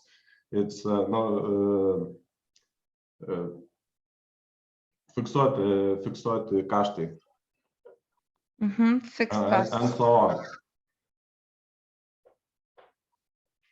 Okay, so I'm not sure if it's MVP now. I'm just thinking because it's like you are still trying to understand what is your value proposition for schools or for your end customer. Maybe yes, because in Lithuania it's everything okay. We sell, we have 100 clients, and we're trying to copy that business model to others. Okay, so for different markets, you would like to use what you have created in Lithuania for to get a proof of the same value or not. Yeah. Like, because you need to finalize the value proposition, right? Yeah. For every different market. Okay, now correct. Thank you. Now it's clear. Thanks a lot. Do you have some more volunteers?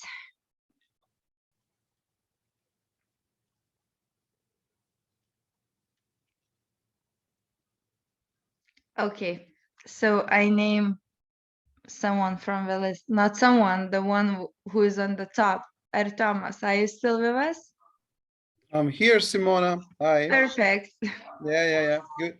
So yeah, actually, I have the idea about the main features of my MVP, and I am almost sure that it is really a must feature because it's needed and it is confirmed by my customers, not during these trainings, but before when I had a contact with them.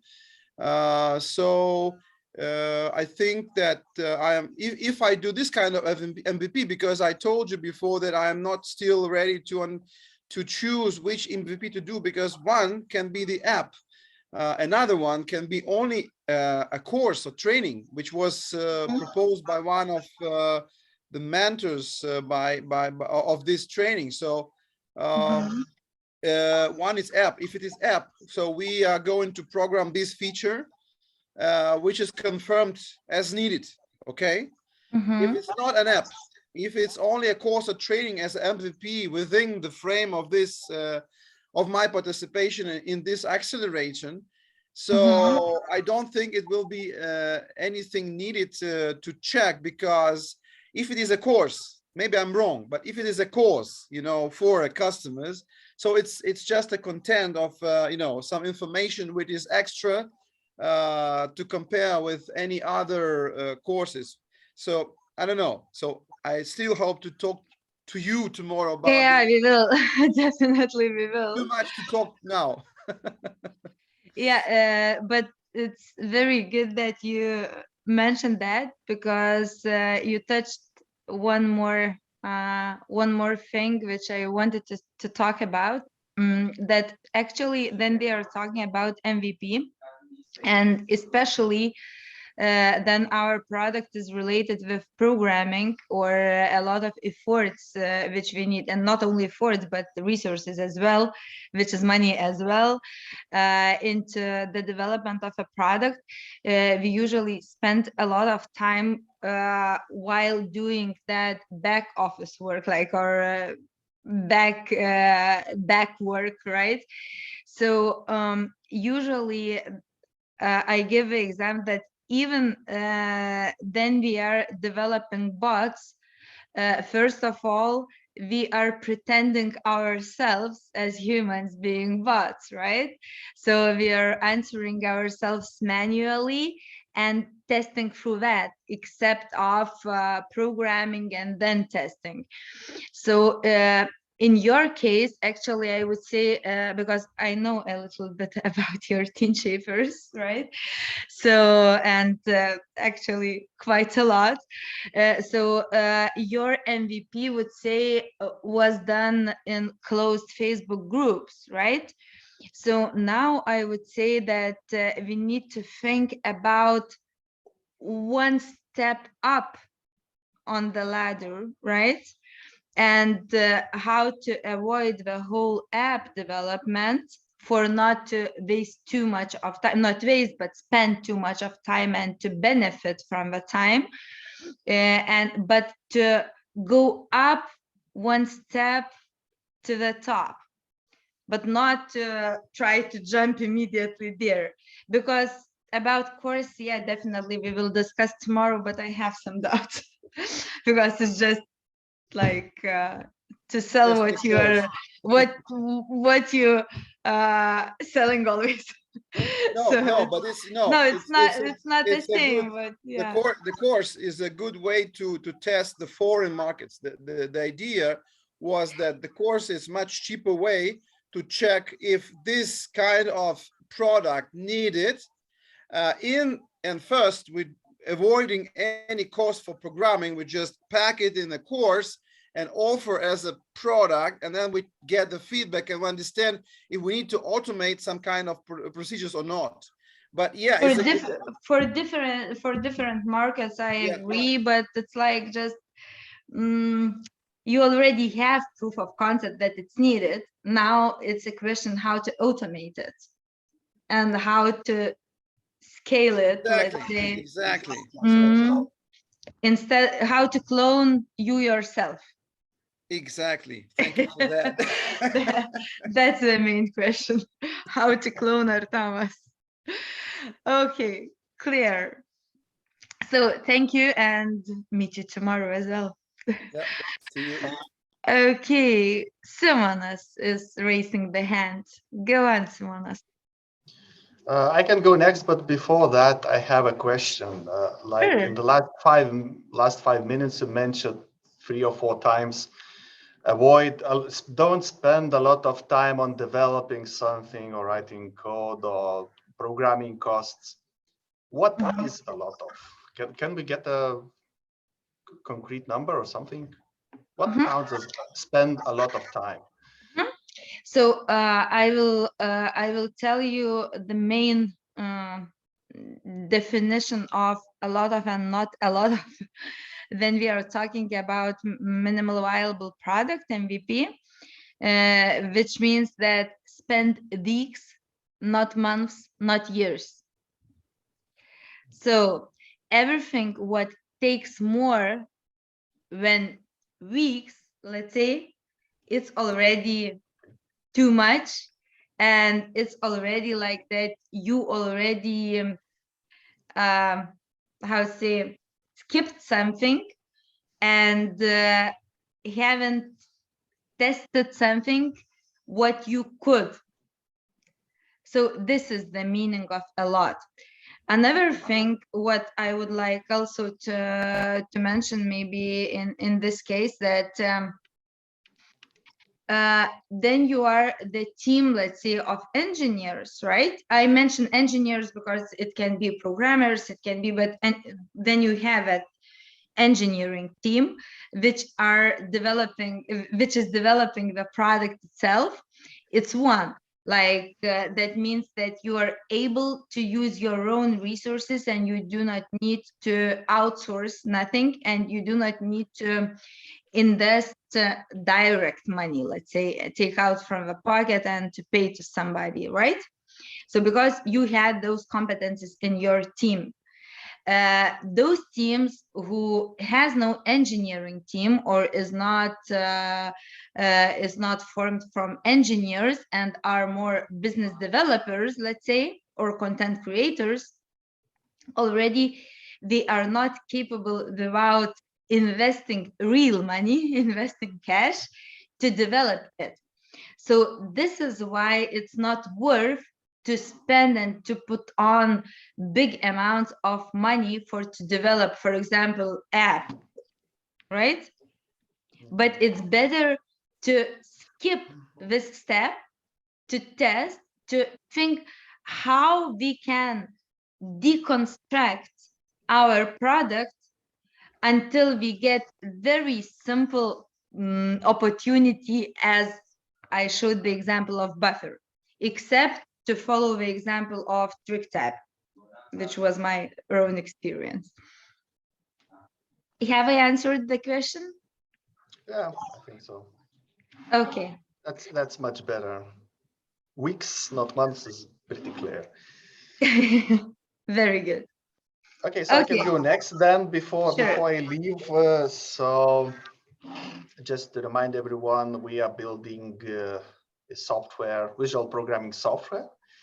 And we think the main feature of it is that we allow no coders to build programmable, useful gadgets.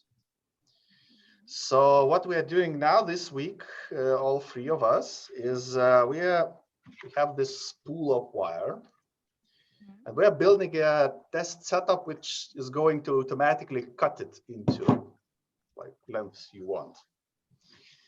And then when we pitch it to possible clients, we'll show the setup, working setup, and then we'll show the application, the programming of this setup. And we expect the customers to say, oh, this is nice. That looks easy. I can do that. And if they say this, then we accept this as a success, that we are going the right way. If they are still not impressed, well, then we'll have to think of something. So, but the goal at the end of this week, we hope to have a working prototype with very limited functionality, very limited tiles, but somewhat working, which we can demonstrate. So, yeah. So you mean that you will have that cutter and then you will approach your potential customers, which would benefit, let's say, from this function, right? No, this is a demonstration unit. So we do not solve any specific problem for anyone. We build a tool for the customer to solve their problems, but we cannot solve them for them. But we want to show them that they can do that themselves. So for example, like a wire cutter. Maybe you need a wire cutter. Maybe you need a robotic hand. Maybe you need something else. And then to show that this robotic cutter, the programming is pretty actually simple and affordable for no coders to do it. So the clients resonate. Yeah, so this is a wire cutter, but maybe I have this process, so maybe I can automate it too. And then we can talk about it, like maybe they have a robot hand or conveyor belt or something. You have a sample, or let's say simulator, let's call it like simulator, to demonstrate them that they can automate other processes or processes they need in their companies. So like this, your success would be lead generation, I mean success or conversion rate would be orders, individual orders to automate their own processes. Am I correct? Yes. Okay, clear. Fine, thanks. Okay, who's next? Ignas is smiling. Unmute yourself.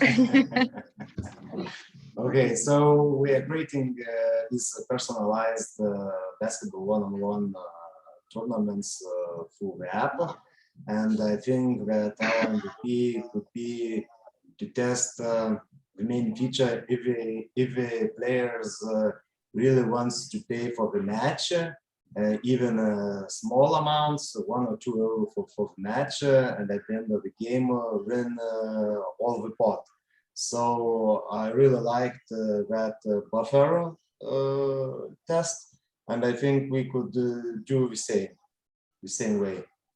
Yeah, I was thinking about that then I presented buffer, and then you presented what you are building. I thought it would be totally because I was thinking about 2-3 weeks how the MVP should like to be, and I was talking with my CTO and asking him, can you really say me how to do this without no money?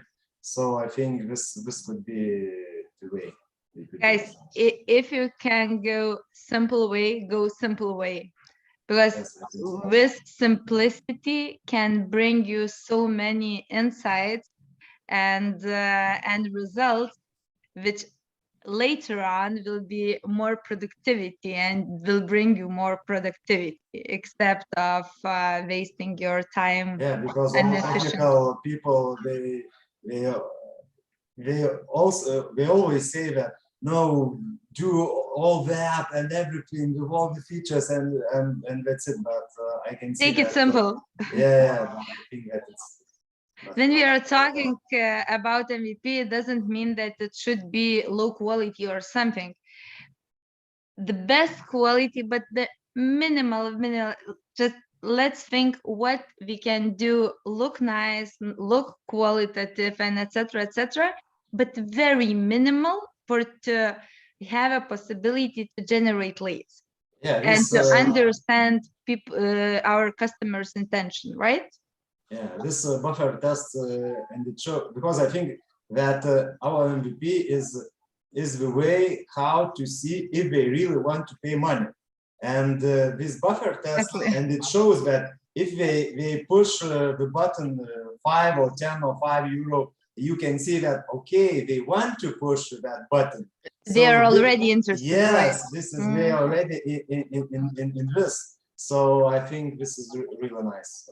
Yeah, because if they press just free, and just so 2, let's say, out of 1,000, so then something is wrong. Maybe something is wrong with our value proposition, and etc., right? That's right. Perfect. Thank you, So Ignas. I'll see you tomorrow at 10 o'clock. See you, definitely. See you still today. Okay. So who's next?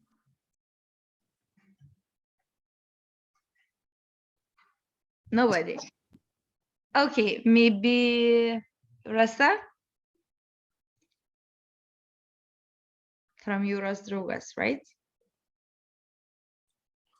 Okay, I may try. Let's try. Okay. I think that our main MVP might be multifunctional item, because for us it is very important to know if people will pay more for multifunctional item, not for one function or for 2 or 3 functions.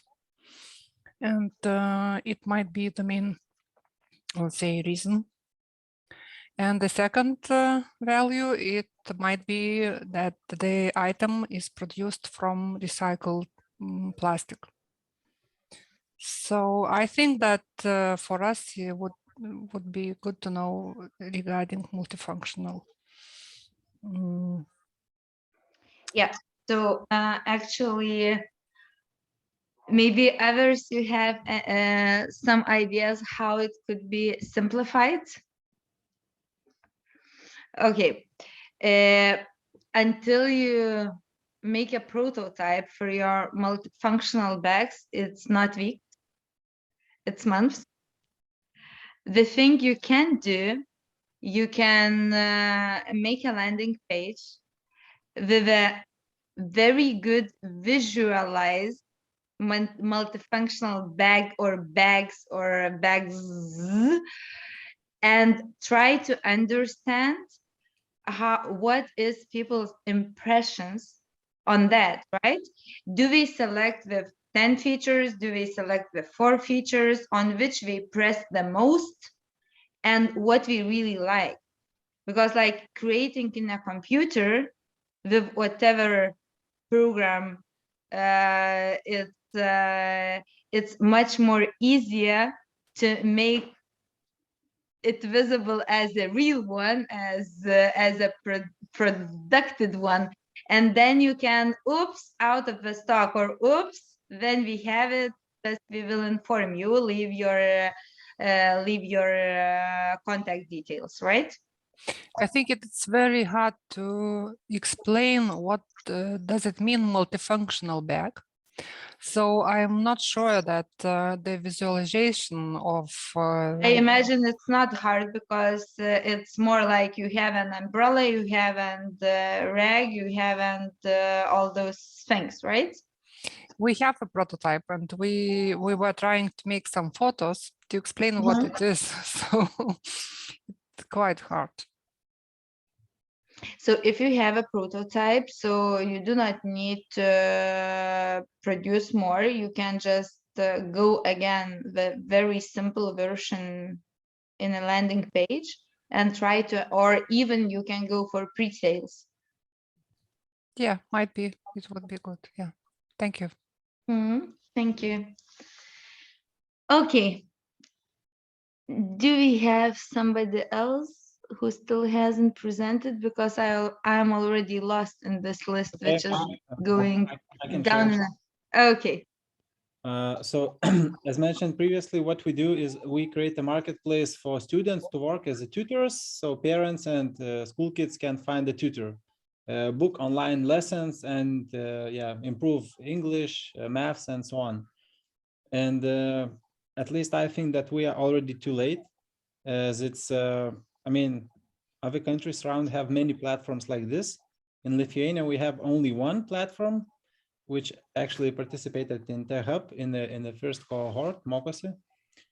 So I think we are too late, and we just have to do it and launch it with minimal functions, and meanwhile add on developing while we have minimal product where you can choose a tutor, pay, and have those sessions. So yeah, my thoughts. Okay, so what would be your MVP? Just once more, it's already the matching function or the interest?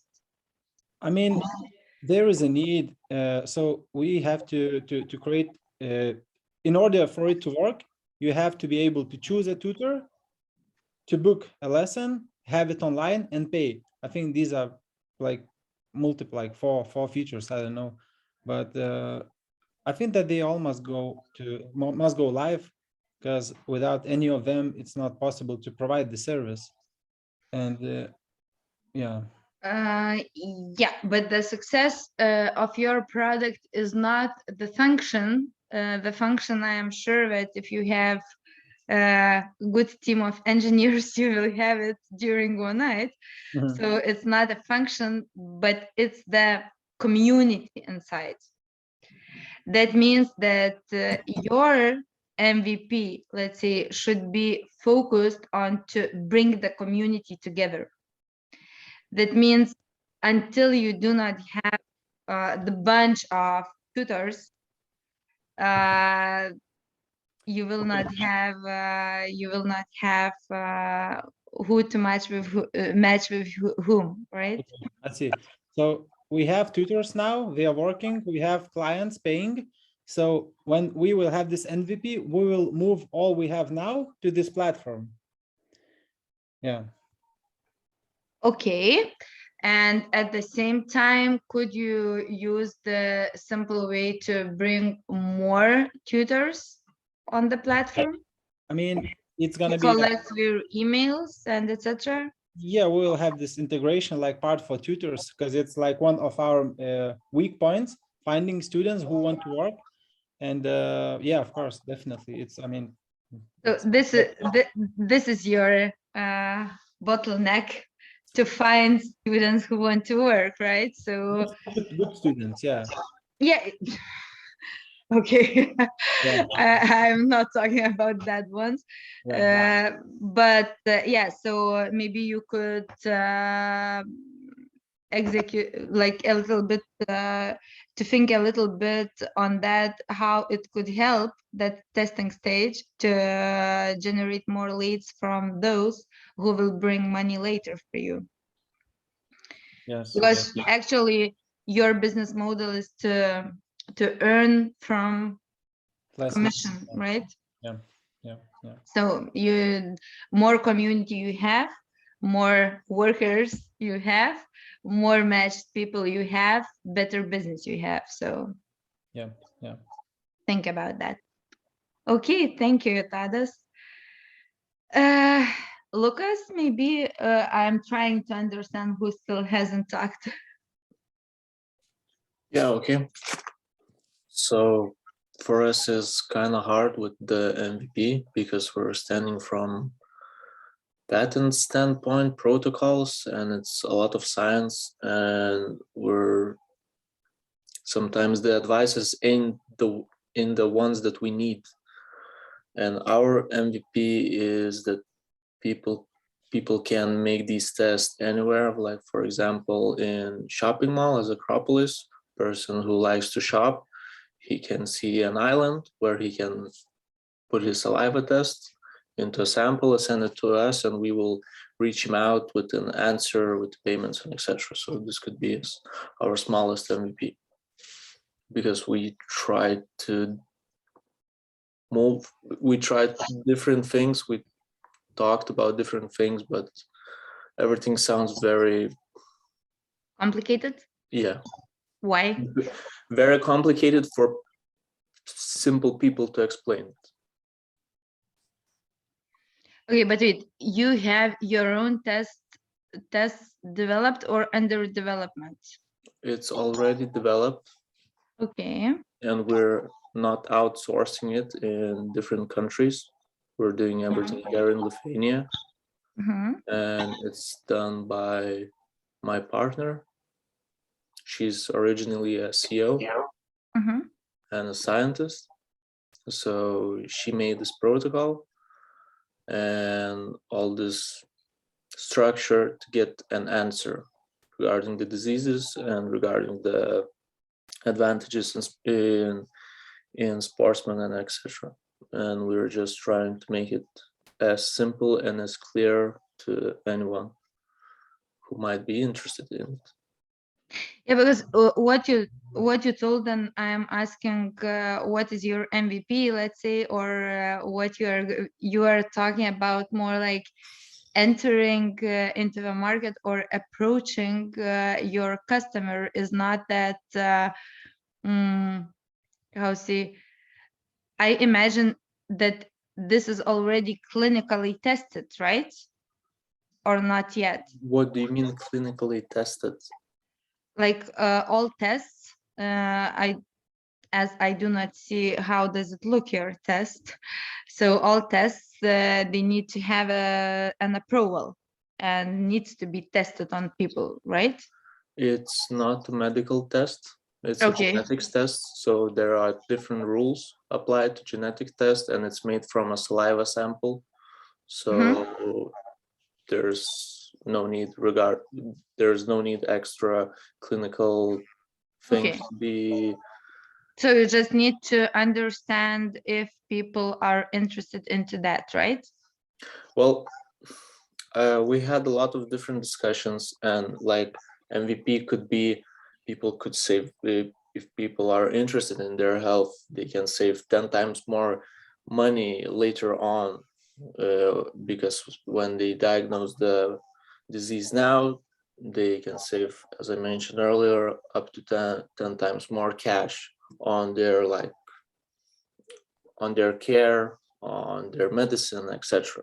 So as soon as they get the result, they can start working, start discussing with our partners, and just to not to move to another stage faster than it should go. I don't know if you understand. Okay, but Lucas, I it understood, has been but over. I don't know how to correctly say it, but it's really hard because.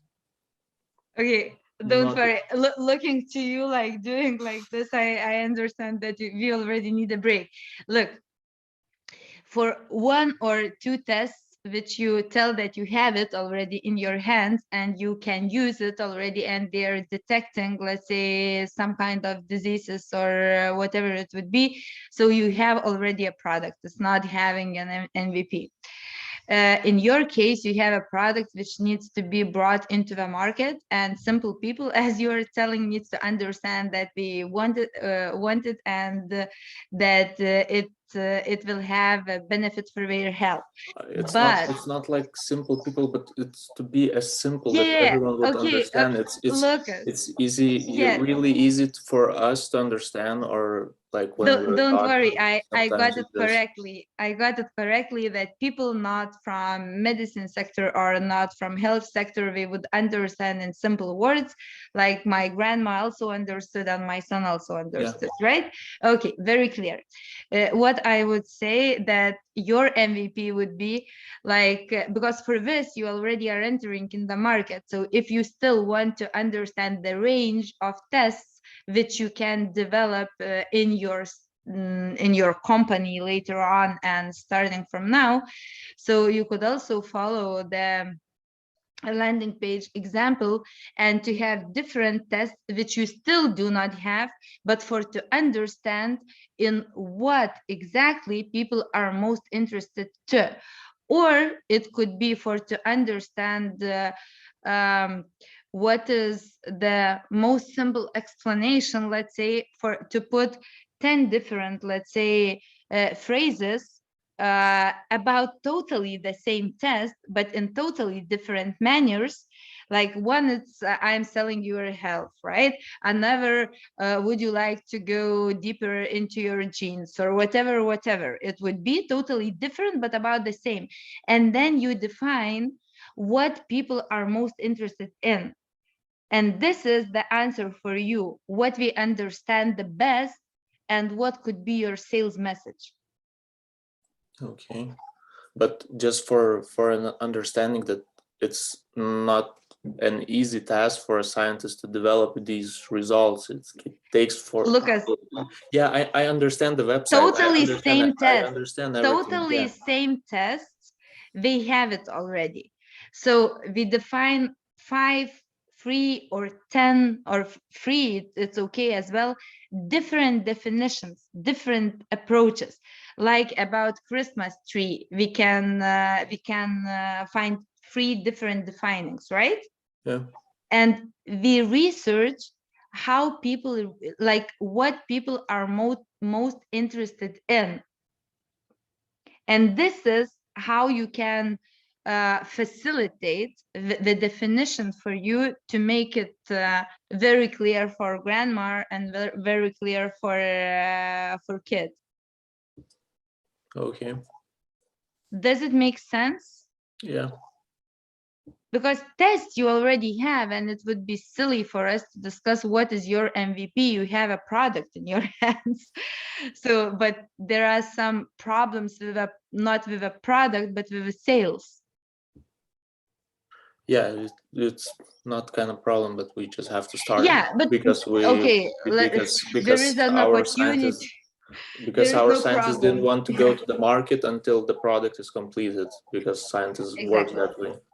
Yeah, but you are on very right way, and you are in completion stage, so everything I is hope okay so. here. I hope so. Okay. Okay. So we will see on the 6th. I will try to bring our partner, and we would like to discuss a little bit more. Definitely, we will Okay. go into deeper. But just why I wanted like all of you to present, because there are some things like then you can shift your mind. For example, your example as well was very good, because you have already, let's say, the products, right? And it would be like for us to discuss what could be MVP. Like then you are already almost done with your product, and you chose totally different way on the development, not from just ideation stage, let's say here. Yeah. So that's why I wanted just to show how you could use all those strategies as well for to benefit for your Okay. product. And at the same time you are collecting already information and seeing what people are interested the most in which definition, let's call it definition. Yeah. Okay. Right? Okay. And then. And at the same time you save time, you take time to finish the product development. Okay.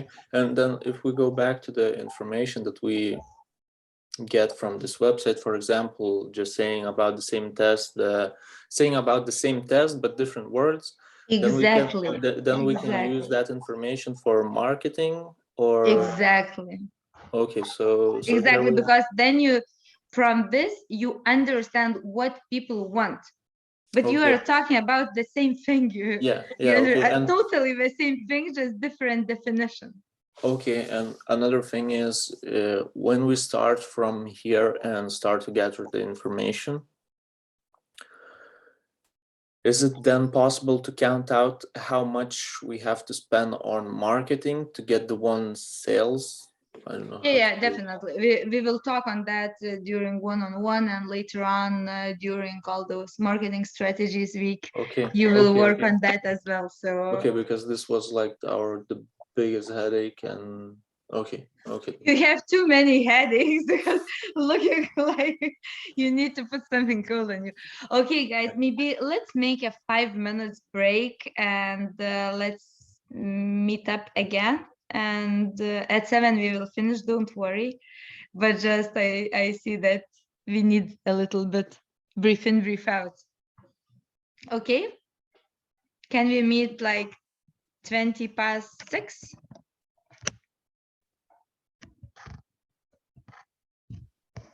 Okay, so in 5 minutes, let's meet up again.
Welcome back.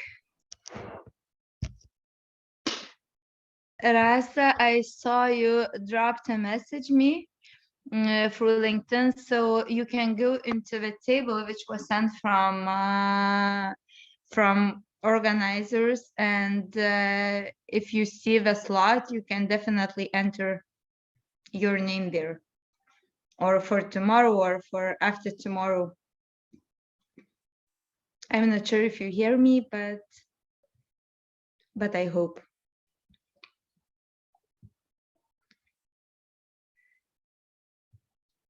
Okay, so do you have any questions? I'm not sure if we are just 3 or 4 of us, or others are here as well. But do you have any questions up to now?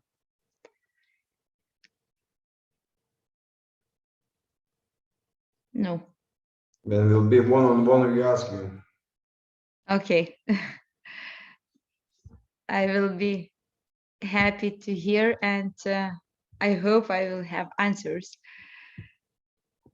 But if you have now, also you can definitely ask, because for others it can be beneficial as well. Okay, I will try to share. Oh,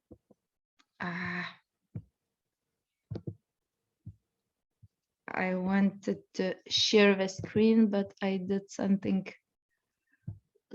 wrong here. Just okay. Let's go. Just a second. Okay.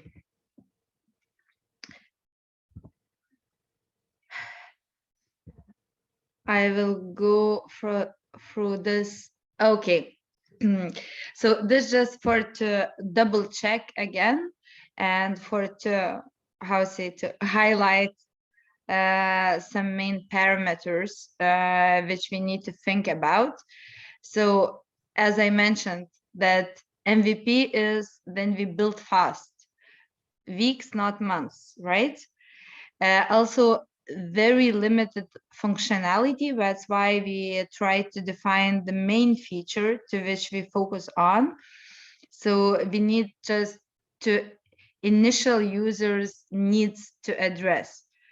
Also, we need to target the most problem, just very small set of users, right? Not to go very broad. That's why then we talked who is building the SaaS reservation system. So then he said like to everyone, right?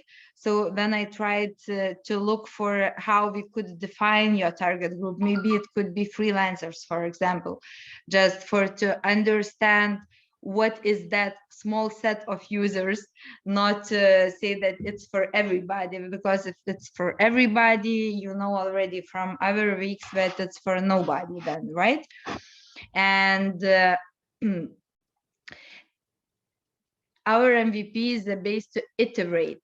So we just need to deliver something very minimal, spending minimal resources as we can for to test and for to know how to move forward. Okay, I will not go through those examples. And now we will try to go through that. Okay, so first of all, that very important are those types, let's say, where we are concentrating, or to product fidelity, or to coverage, or to feedback time, or to reliability. So product fidelity, what we were discussing, like how similar the MVP is to the end product. So Then we are taking the example of, for example, buffer, which was the most simple and which we are approaching with everybody who still do not have a product developed, right? So the question, or the, let's say, user interface should be very similar. And then we are when we talked with Rasa from Euros Draugas, so we discussed that it can be even not suit their bag, that multifunctional bag, right? It can be just visualization, but for to test it and to see people's reaction, we can already having not in hands the final product, we can simulate that we have it, right?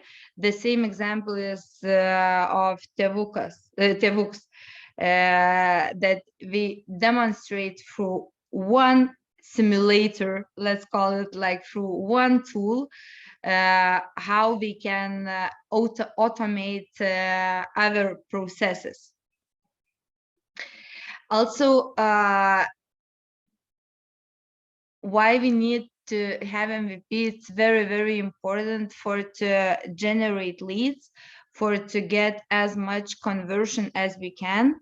That's why we need to think about the smart way, how our MVP can help us to understand how many people really want to spend money and how many people want to engage with us. So this is why we really need to have that MVP fast and generate leads, and then later on already to work with that group which we collected, which we engaged. Also already, then we are talking already about hardware or deep tech, or then you are already telling that you have already the product developed and it's a hard product, let's say. So sometimes landing page is not enough for you. And this already takes much more time to collect the feedback. If we take the example, let's say, of my own example, which we talked about of TrickTab, already, when the product was almost, let's say, I will call it almost, because there are a lot of mistakes and they're developed, for to really collect the feedback, for to give into people's hands the product and to use it and to test it, and on our case it was to collect also mistakes and bugs. It takes a lot of time. So this is also, we need always to think how we can collect the feedback faster. That's why it's very useful to concentrate just to small set of features, or very good scenarios if we can test feature by feature. And of course, there is like that strategy of reliability. So for it, always works explanationary video. Even if we do not have a final product, we can simulate it, and we can explain how does it work, and again to test people's reaction. But at the same time, we need to understand, do we go for low fidelity or high fidelity MVP? So low fidelity, as you see here, is very good for to understand the problem in general, right? How important is the problem for our customers? At the same time, is the problem worth for to be solved? And what kind of solution would be most welcomed by our customers? So this is I could say, the formula of low fidelity, and then we are talking about landing page example and what we could do through it.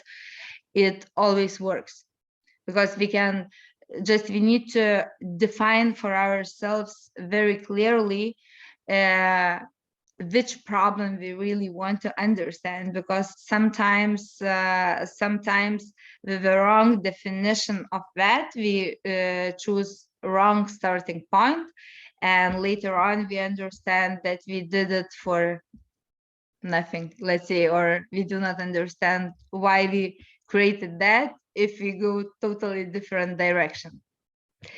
And for high fidelity MVP, it's already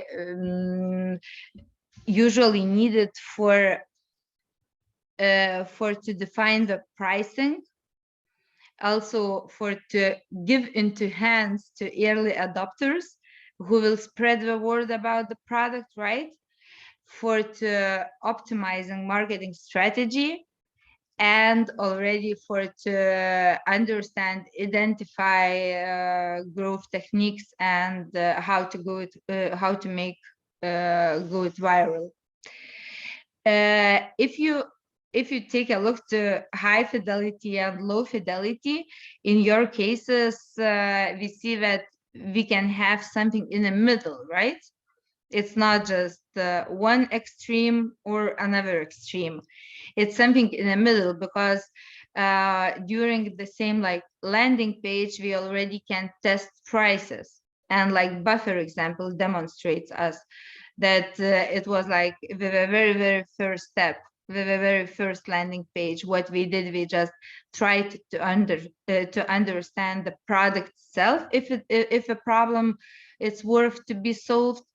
And the second landing page, which we have launched, still having the product under development, was already to understand the price range and what we are trying to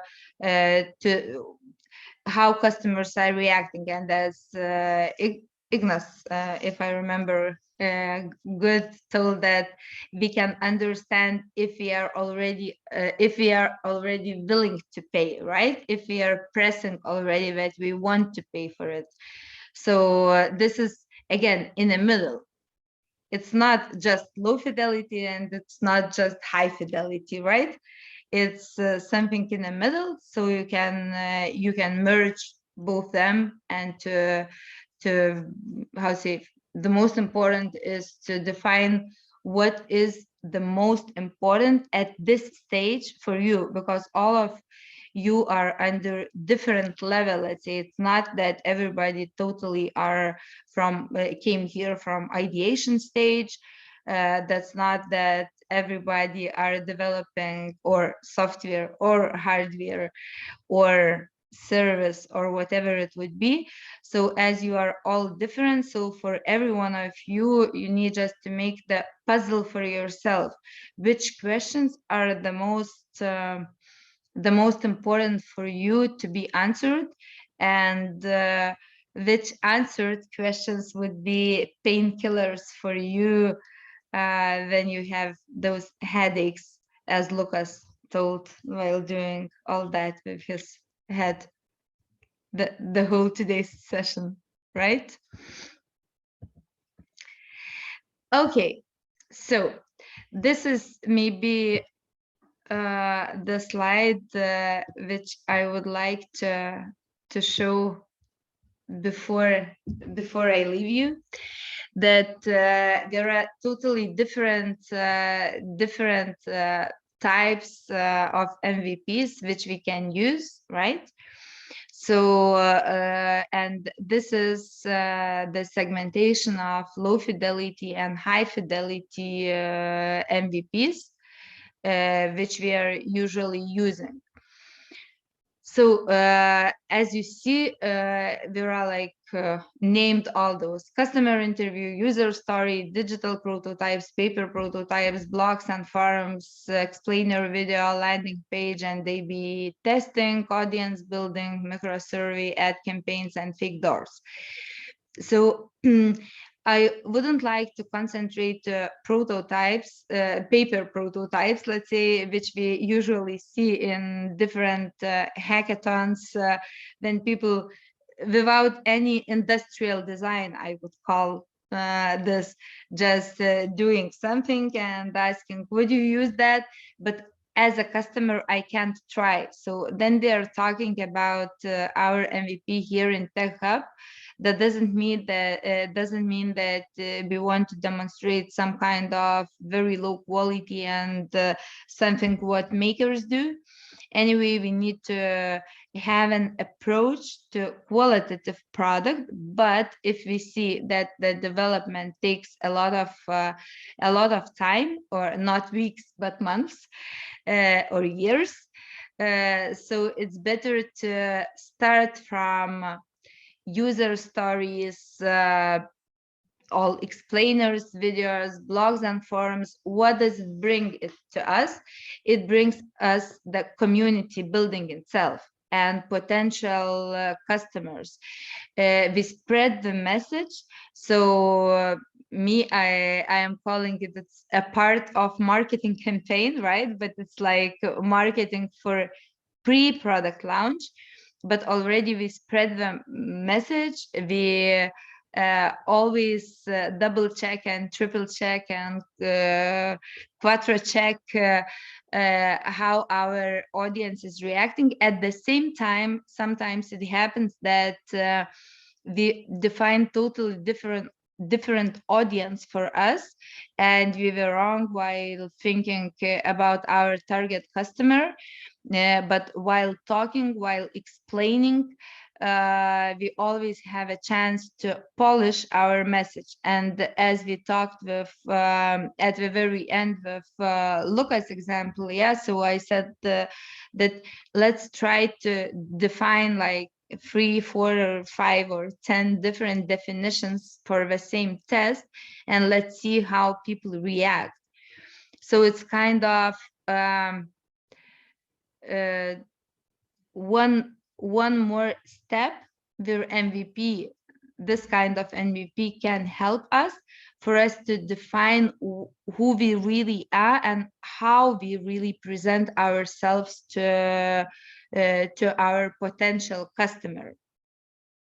Fake doors as well is like buffer example. We can call fake doors because you say, oh, press plans and prices, and then you press plans and prices, you immediately get onto the page which is telling oops, right? So this is like everything what can be used for us to get a better knowledge about our future customer, about our target group, is aligned with low fidelity MVP and really helps us to go to the next stage, or go step by step together. Do you have any questions up to here?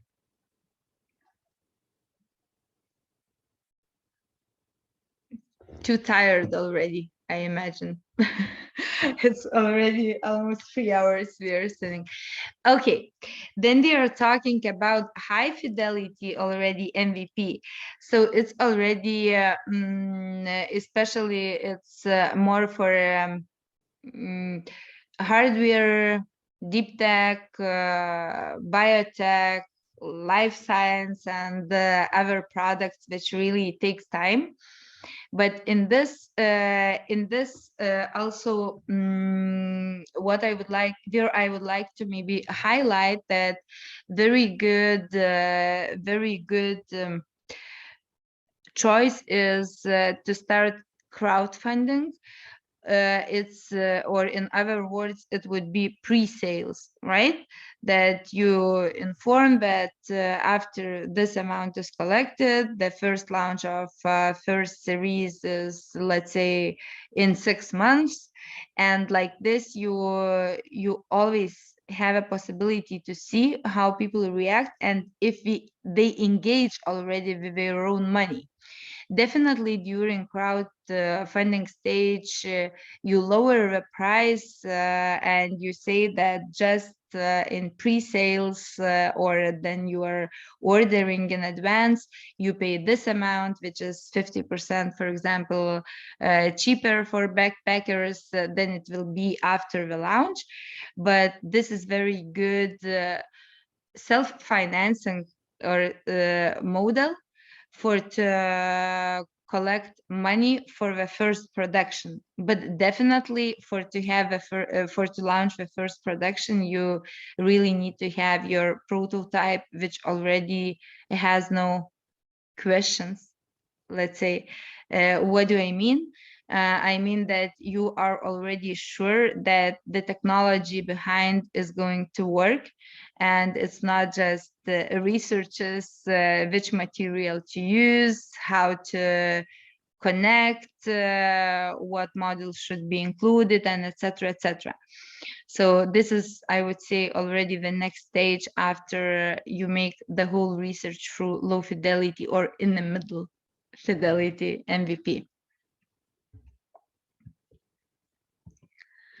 Okay, should I talk about every single or type, or you would better prefer to look into the slides on your own personally, and on after tomorrow come with questions if you have such, or you would like me to go through every single type myself here? Tell me. Every single type of view. Every single. It will take 2 hours. Yes, very nice. Very nice. Okay, I imagine that if it will take 2 hours, we will stay maximum 2 of us here. Okay. So I'm sure that you already know who is customer interview because you did it already, right? But what I would like to mention here, maybe the most important part is the violet and purple keywords here on the right. So it's very reliable. That's the most important part why we use customer interview, because personally me, I always prefer to go for personal customer interview or deep interview, as I call it, as we call it, except of questionnaires with Google Forms and collecting thousands and thousands. Because and why? Because then they are interviewing a person one by one. It's better to interview less, but to have those qualitative interviews. When we are interviewing, even if it's a preset, we have a preset of questions. After we receive an answer, we always can ask another following question, which comes to our head after we answer, especially then the answer no, for example. Then the answer that we do not like, or we would never use it, or we do not need it. I always prefer to ask, okay, what should happen that you would need it? Or what should be changed? Or what feature should appear for you already to be more open to talk about it, right? So then you involve your customer into the, I would say, into the development of a product through that interview. Then you demonstrate your interest, what is important for him, her. They start to collaborate with you, and this is the biggest treasure which you can bring out of those kind of interviews. So personally, me, I really love those deep interviews with kind of, let's say, 10 people. I try always to select different personas, but from the target group which we detected or defined for ourselves in the product development, right? and then to go for a very deep interview and coach the customer. This is the biggest benefit which we can get. And here also we can see that reliability, right, is the biggest value here.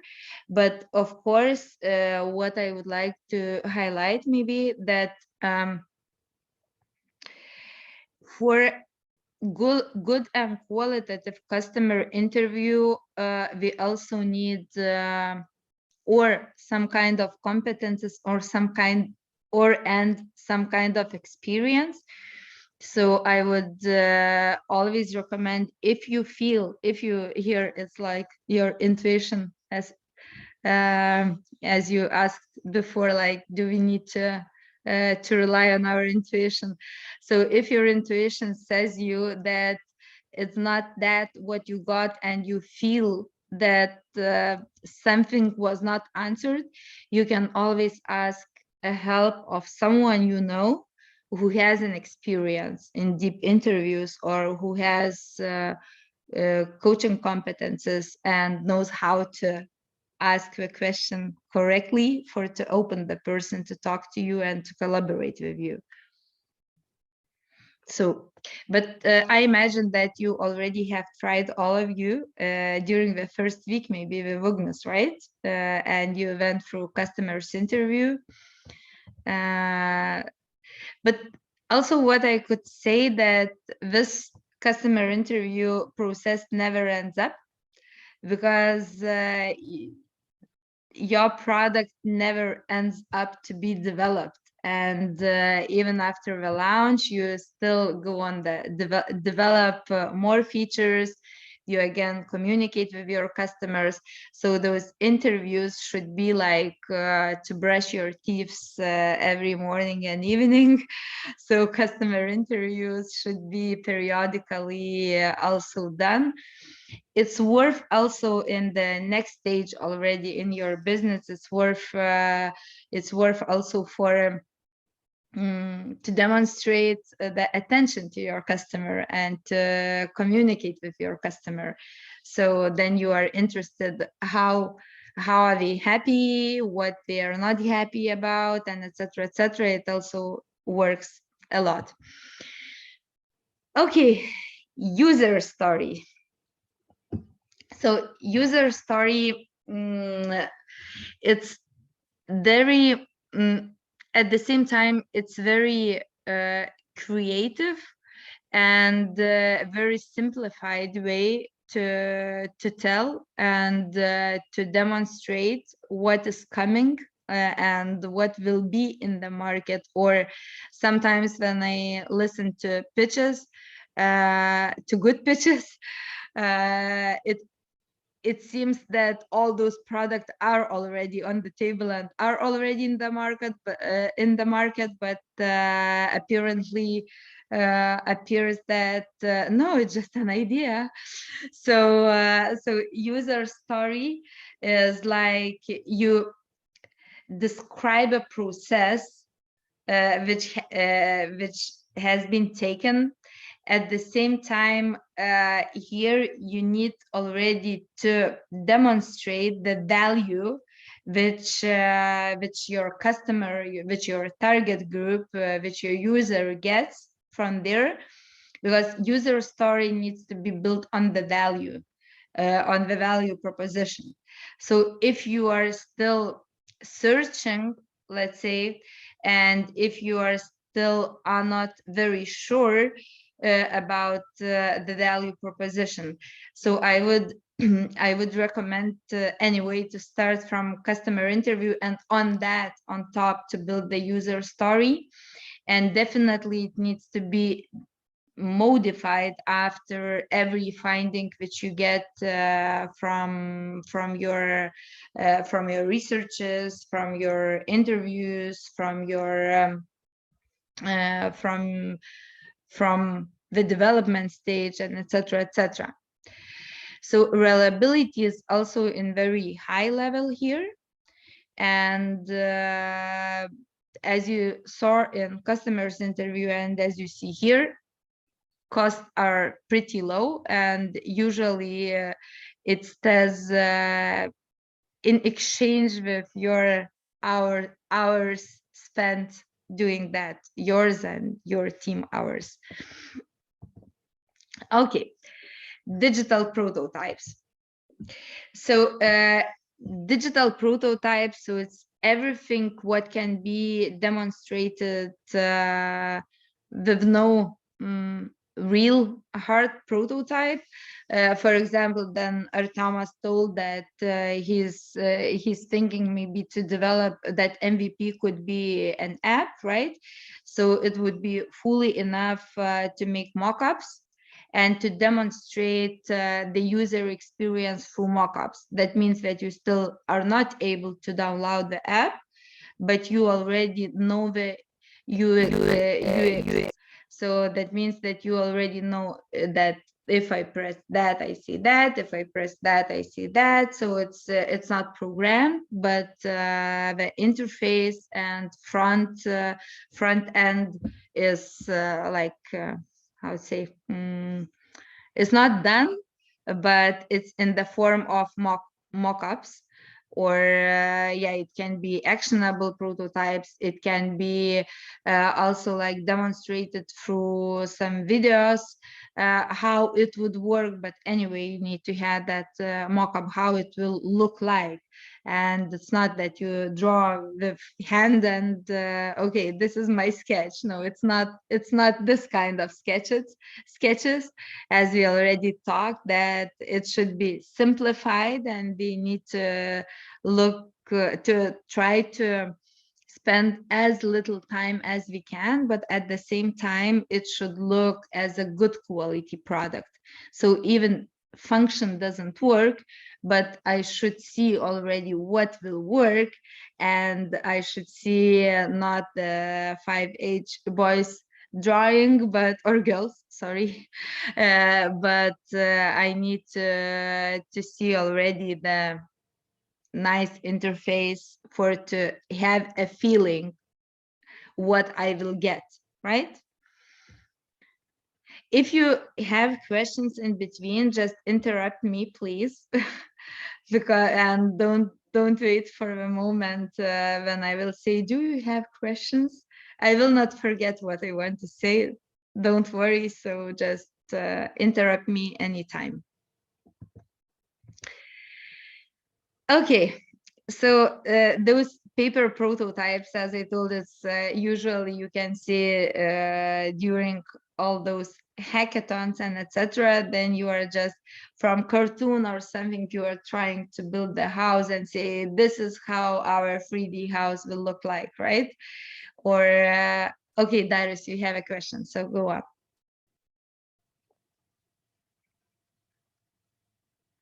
But I do not hear you. Just I see. Not yet. Maybe you need to disconnect your.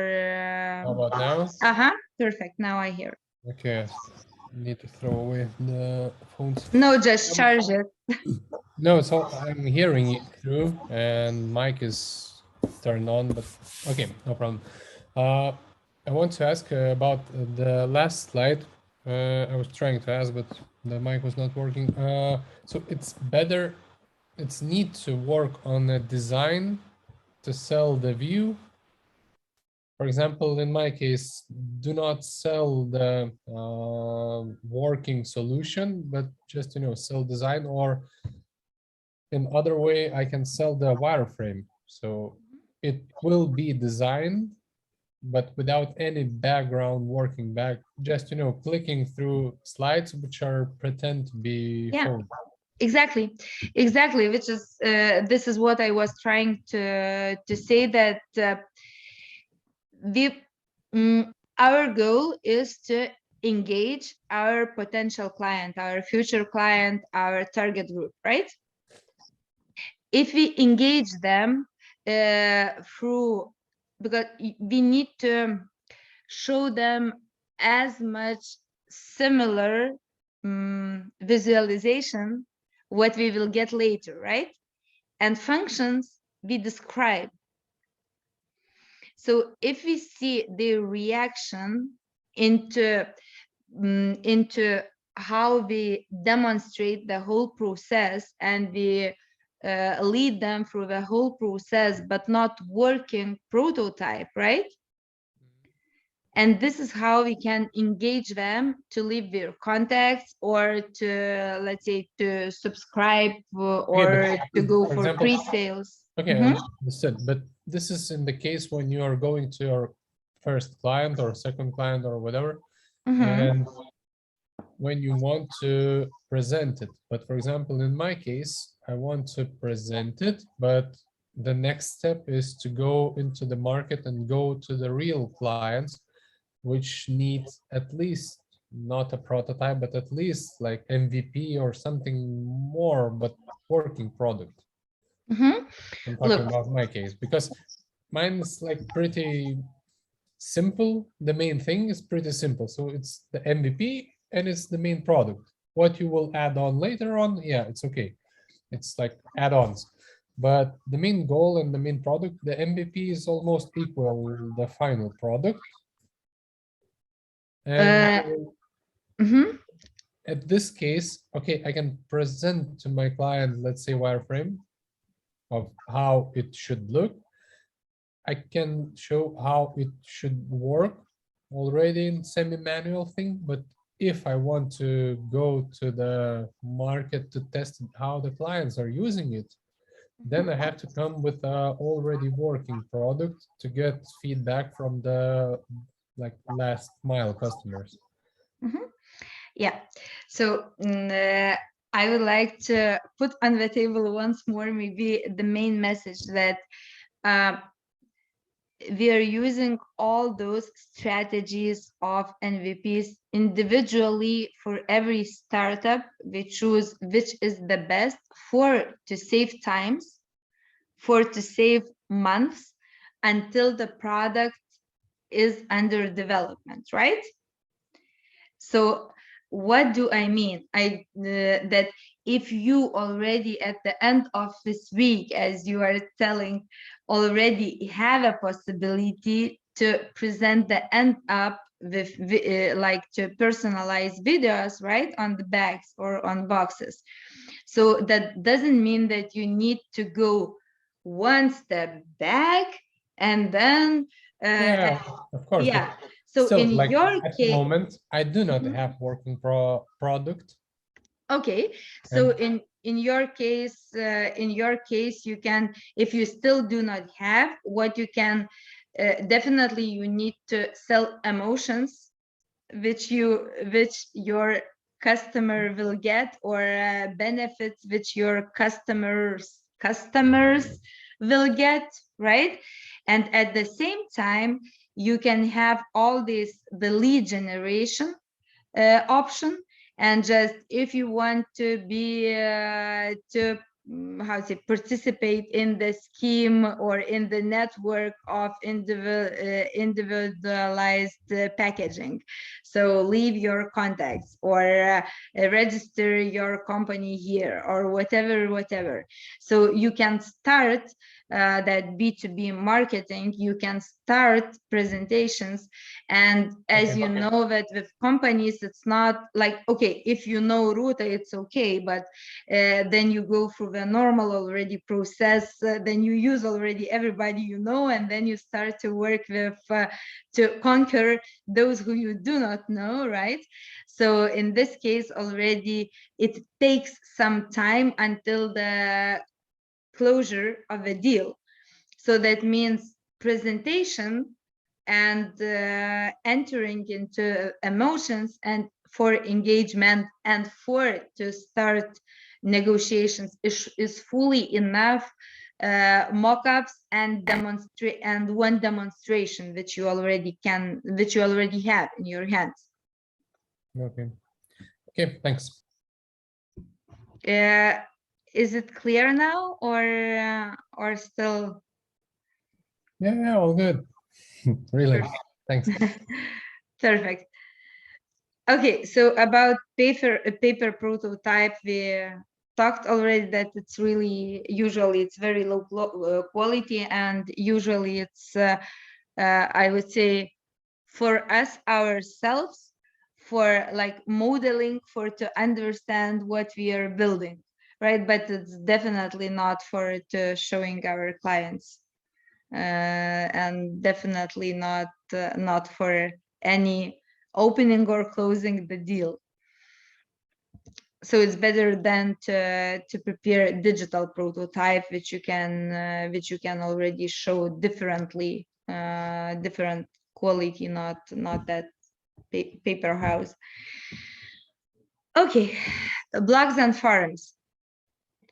This is also very valuable, I would say, valuable type of MVP, which help us to stay in very close contact with our customers, with our future customers, and it really helps for that high fidelity, which is hard tech, deep tech, biotech, and others who needs a lot of already resources for us to put on.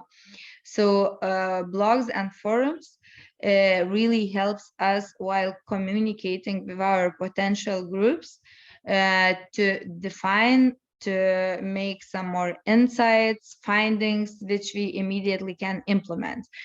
And from my experience, I always, every time I face to, and I understand that if you define something to programmers team, later, like next morning, you already come up with other findings, and you're okay, guys, look, let's do that and that and that. Again, you have changed. No, I haven't. I just again had a deep communication with potential clients, right, and have made findings. So this really helps for to avoid the 2000s of technical tasks and reprogramming and rebuilding and re-engineering. It helps for to start those, to build those main pillars already with findings which you can get from your customers. Okay, explainer video. So explainer video is also is kind of a little bit similar like mockup, right? But mockup, it's more like leading you with your own explanatory or in the written form, and just some kind of animation.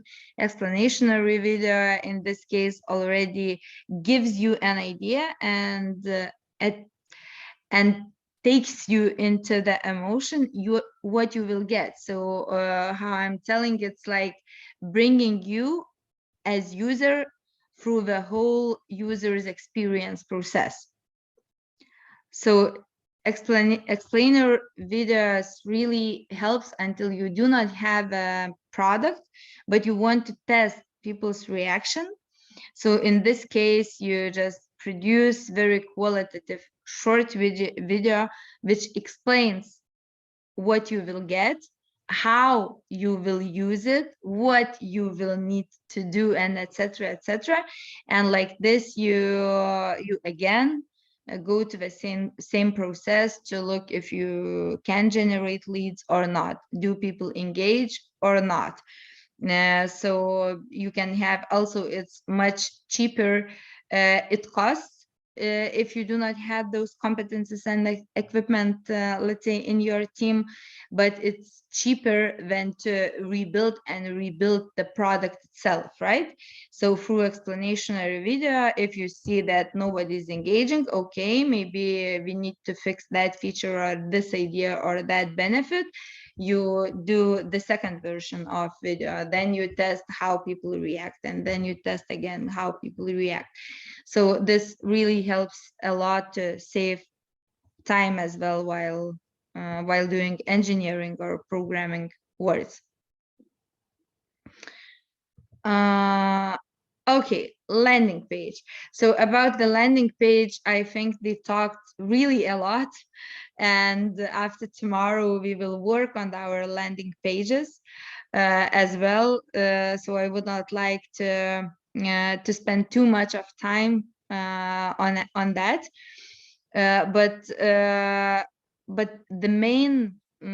the main goal is to demonstrate who we are, to demonstrate the value proposition, and definitely if we do not have a strategy how we collect and generate leads and engage our customers or collect our contacts. In other words, if we do not have any call to action, that means it is not worth to have a landing page. So first of all, we need to understand why we need that landing page and what is our call to action, for at least to have some results which we can measure later on. Okay. A/B tests. It's again, why do we need it and why it's worth to do it? It's the main message would be to measure our decisions, and not based on opinions or intuition, but based on metrics which we define for ourselves. It can be for to test anything, or website design, or pricing, or other elements, and it can definitely have an effect for our marketing strategies. And as we talked before already, that this is not the only one, like others which we talked also have a effect on our marketing strategies or communication or sales strategies as well. As an example, we talked about Lucas tests, and let's try to find few different definitions. So this is what will also help to have that final definition which will sell. So this is kind of A/B test as well, right? Okay, audience building. This is also this is when we talked about that tutors platform, and then I mentioned that yes, but the biggest value and the product will be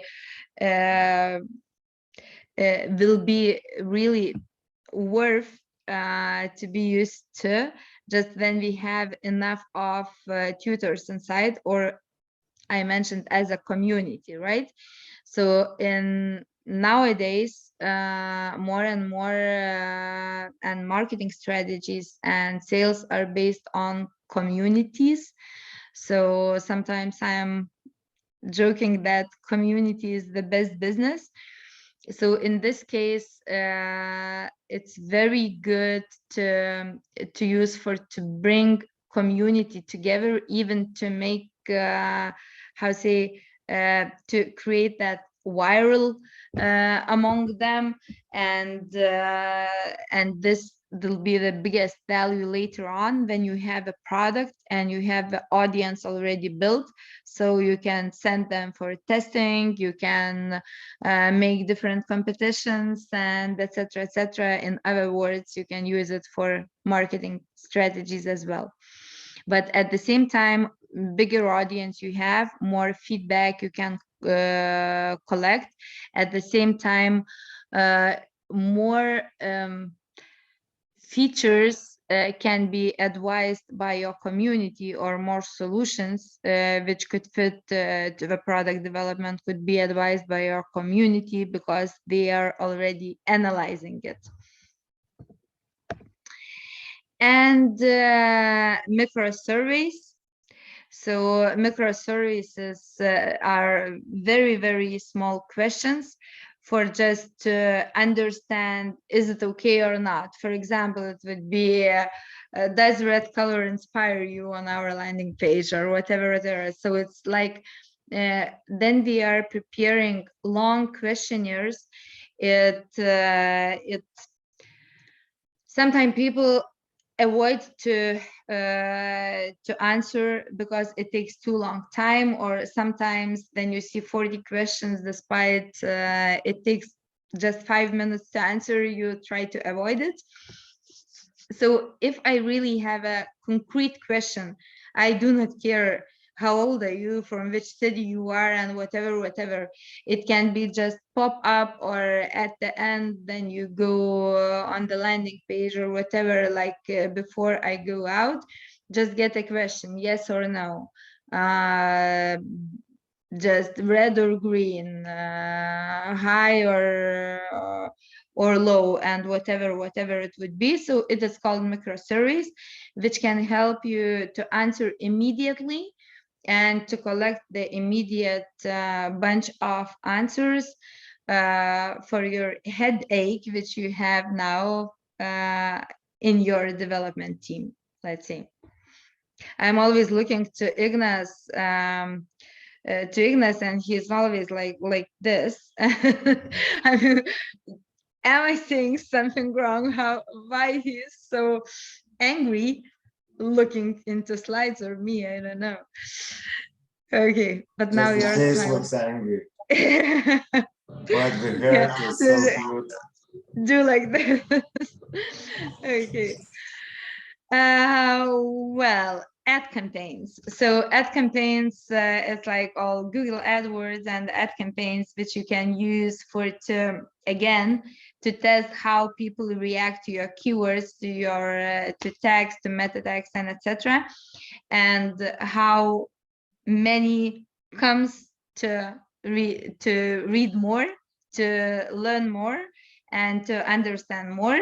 And at the same time, it's already costly, and definitely you need to spend some kind of money here, except you are registered in Bulgaria and you are NGO and you have Google for nonprofit, so you can spend $10,000 every month for AdWords. So Lithuania has this benefit, had for half a year during the first part of pandemics, but now it doesn't exist already, that monetary ad. Okay. Again, fake doors. Fake doors we already discussed through buffer example, and we are discussing about that the whole evening today. So I will not repeat here, but just put a highlight once more that even if we do not have a feature, we can help, we can catch people who are interested into that and later say, sorry, but I will inform you. Definitely, we do not need to go into the cycle of more like many fake doors, because then later on people can start unsubscribing, right? So it's better to have a limit, like one fake door is very good, 2 fake doors is fully enough. Later on, already be ready to get on stage with the final product. But yeah, it really helps, and it really helps you to save the time from your development, and at the same time already to start and announcing that you are getting onto the stage, and at the same time researching and getting opinions of your future customers. Okay, this is a single feature. This is what we tried to define in the first part of our session today, what single feature we could test every one of you, right? And then how we could merge with other models. As you see that then I am going one by one. So it's not that theoretically it's like totally different types, right? But then we are trying to put into the practice, we see already that we merge something together, and it's not that it's just one. We can use some of them in one form, one or another form. So like we can test with fake doors, single feature, and with landing page, right? So it's like, and have a micro survey there. So it's like we need to take a look to every specific case, and maybe after the session, you will still have some more insights, and maybe we'll say, okay, now I think that I will test that or another. So it's okay. It's okay even if in the morning or if in 1 week you will have one more another finding. It's also very okay, because we never stop developing, then we start something. This is also what we talked about. Then we talked with Jūros draugas, and I said about those bags, and that it could be modeled and visualized in the e-commerce environment. So then you understand that it takes a long time to build a house. So we always have a lot of the possibilities and a lot of softwares which help us to solve a problem and to make a model, to create the model in 3D, which looks very realistically, and then we have a benefit to have a chance to present it to our customers, potential customers, and to test the interest and to test what we like and what we don't. Okay, concierge is, then I told you the example, if you're, that even then we are, and then we talked with Artyomas, that then we are building bots. Let's say we started with hands, and we are pretending being those bots, like we humans, right? So it's like people do not understand that this is the person behind who is working. Maybe you are developing AI-based system or whatever it would be, right? So, and in the future, AI will do the work. But now you can state already that it's AI-based software and platform and whatever it would be. But at the same time, 10 your teammates are sitting and doing that work and pretending those AI, but at the same time, you are on the machine learning process, let's say. So, but instead of investing into programming, into, especially if we are talking about AI, you save money before you are sure, before you get the approval, what you really need to program and what code you really need. Because sometimes while testing it by hands, you understand, is it worth solving or not, or maybe it's totally different case you need to solve, and maybe there is totally different switch here. Okay, so Wizard of Oz. Here again, it's very similar to 3D programming, 3D modeling, right? That you demonstrate as it is real, as it is working, but at the same time you interact a lot to make it work and for your customers think that it is real.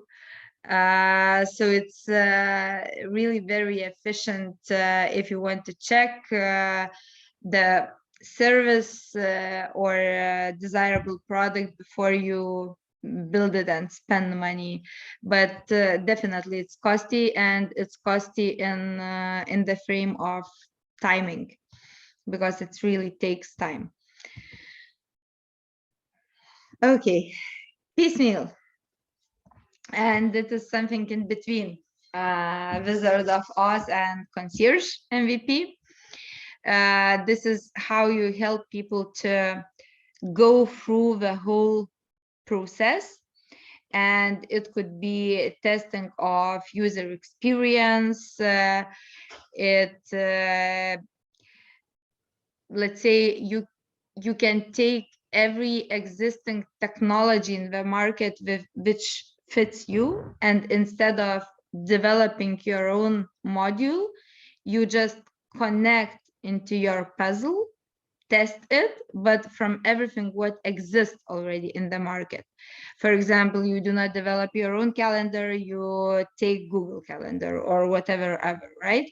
So you connect into the system everything what exists, go with customers through those processes, understand what is needed and what is not, and just then you develop your own ecosystem. Because definitely if your product all the time will be just the match of other apps and everything, so you will not have that why you are different, and everybody can clone, right?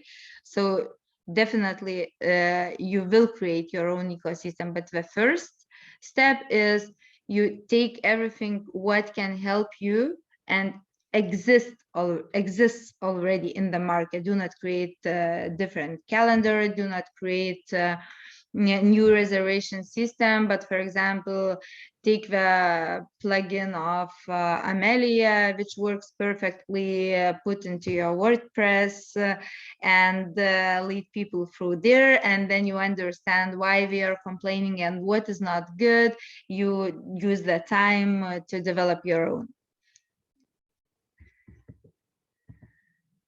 And crowdfunding. So about crowdfunding, we already talked a little bit, right? And this is very good to create pre-sales model and to have your backpackers. But here it's crowdfunding is described as not very high costs, but at the same time, I would say if we choose, it can be like questionized. If we choose to go for crowdfunding or on our own style, for example, like we launch our own campaign on Facebook, or we launch our own campaign in some kind of event or some kind of group of people or club or whatever it would be. So yeah, it doesn't cost. For example, maybe then you have already basketball players. This is the community, and maybe in community could be launched crowdfunding campaign, right? But if we are starting to talk already about Indiegogo or Kickstarter or whatever it would be, it's already very costly, because there you need to have very good video, very good promotional campaign for it to be noticed, and you really need to put some kind of investment for it to go there. So just again, I wanted to define and divide that crowdfunding is not always the same crowdfunding, right? Because then we are telling crowdfunding, immediately association with Kickstarter, for example, comes up. So just wanted to clarify that. Okay, so this is maybe the last slide which I want to show today, because we are already half an hour past 7 p.m. and do not want to use the whole your evening, but definitely we will have after tomorrow, so we will have plenty of time. We always need to think about the biggest risks,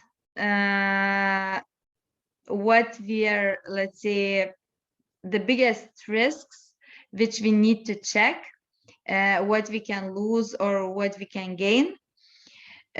So first of all, then we are at the very early startup stage. Always we think about that we do not have very big amount of money in our pockets or in our banks, and definitely we do not want to spend it or to waste it. So we need to think very smartly and wisely.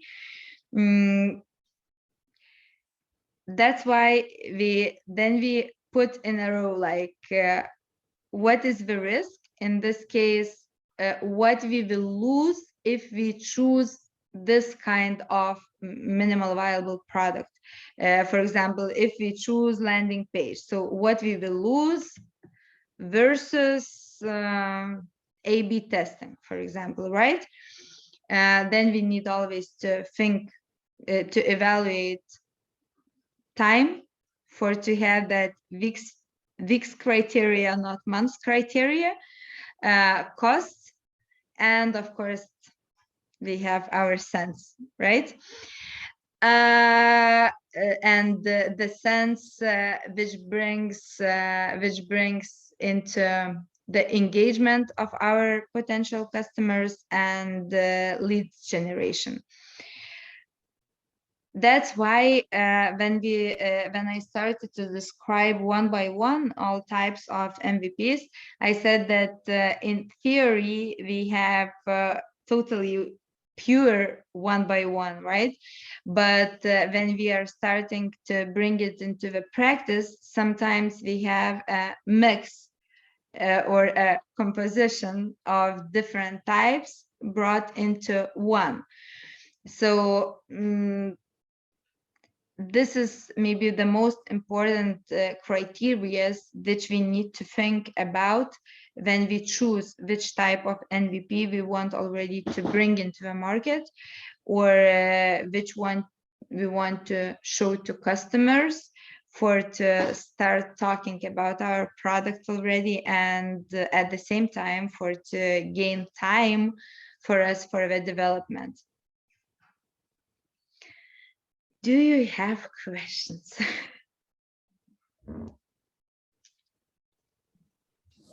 I already wrote, but I think I'm leaving those questions on one-on-one session. Okay, for me, everything is okay. So just don't forget to reserve a time for one-on-one, because if I see that there is nothing, definitely nobody will find me in this Zoom room. I will come just on those hours which are assigned. So, okay, so if you do not have questions, so I have assignments. No, actually, what I would love you to ask, I would like you to ask to build, like to think about the roadmap itself of the MVP building, right? Today we discussed a little bit and you defined a little bit how you will, what feature you will test, what feature you would like to present as your MVP or the next stage for some teams. So I would like you to try to find the timeline, let's say, and tasks which should be implemented for you to be happy about that, and weeks, not months. So it's kind of very small and very simple roadmap. Slides, I'm not sure if they are already uploaded on the SharePoint or it will be uploaded, but it should be uploaded because somebody already done through it. So I imagine that it's uploaded already, right? Yeah, it's a bit different than in Lithuanian, but I think It's in Lithuanian. Yeah. I do not have in Lithuanian. But I found it in Lithuanian and it was talking about almost the same things. Nice. I do not have in Lithuanian. I will ask to send it to me. No, joking. Okay, I will. In a SharePoint. Yeah. So I will upload those English as well. So maybe I'm not sure if it's the same because in for every cohort we make some modifications or some add-ons or some takeouts so differently. So there is also some advices how to build the roadmap. So if you want, you can use any online tool or you can use just Google Doc or whatever. So there is no the must form, let's say, to be used, but just for you to have a framework, let's say, what must be done and what must be re-taught. And also think again, but I think that those who will come to one-on-one meetings, so we will have much more questions than to think if you really stay the same MVP which you presented during the practical tasks, or you have some changes already in your mind. Is it clear? Clear. Okay.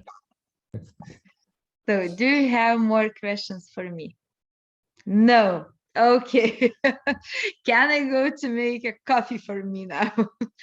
Very good. Okay, guys. So thanks a lot for participation and meet you in one-on-one and after tomorrow. Okay. Thanks. Thank you. Bye. Thank you for your Thank time. you. Bye. Thank you. Have a nice evening. Bye. Bye. Bye.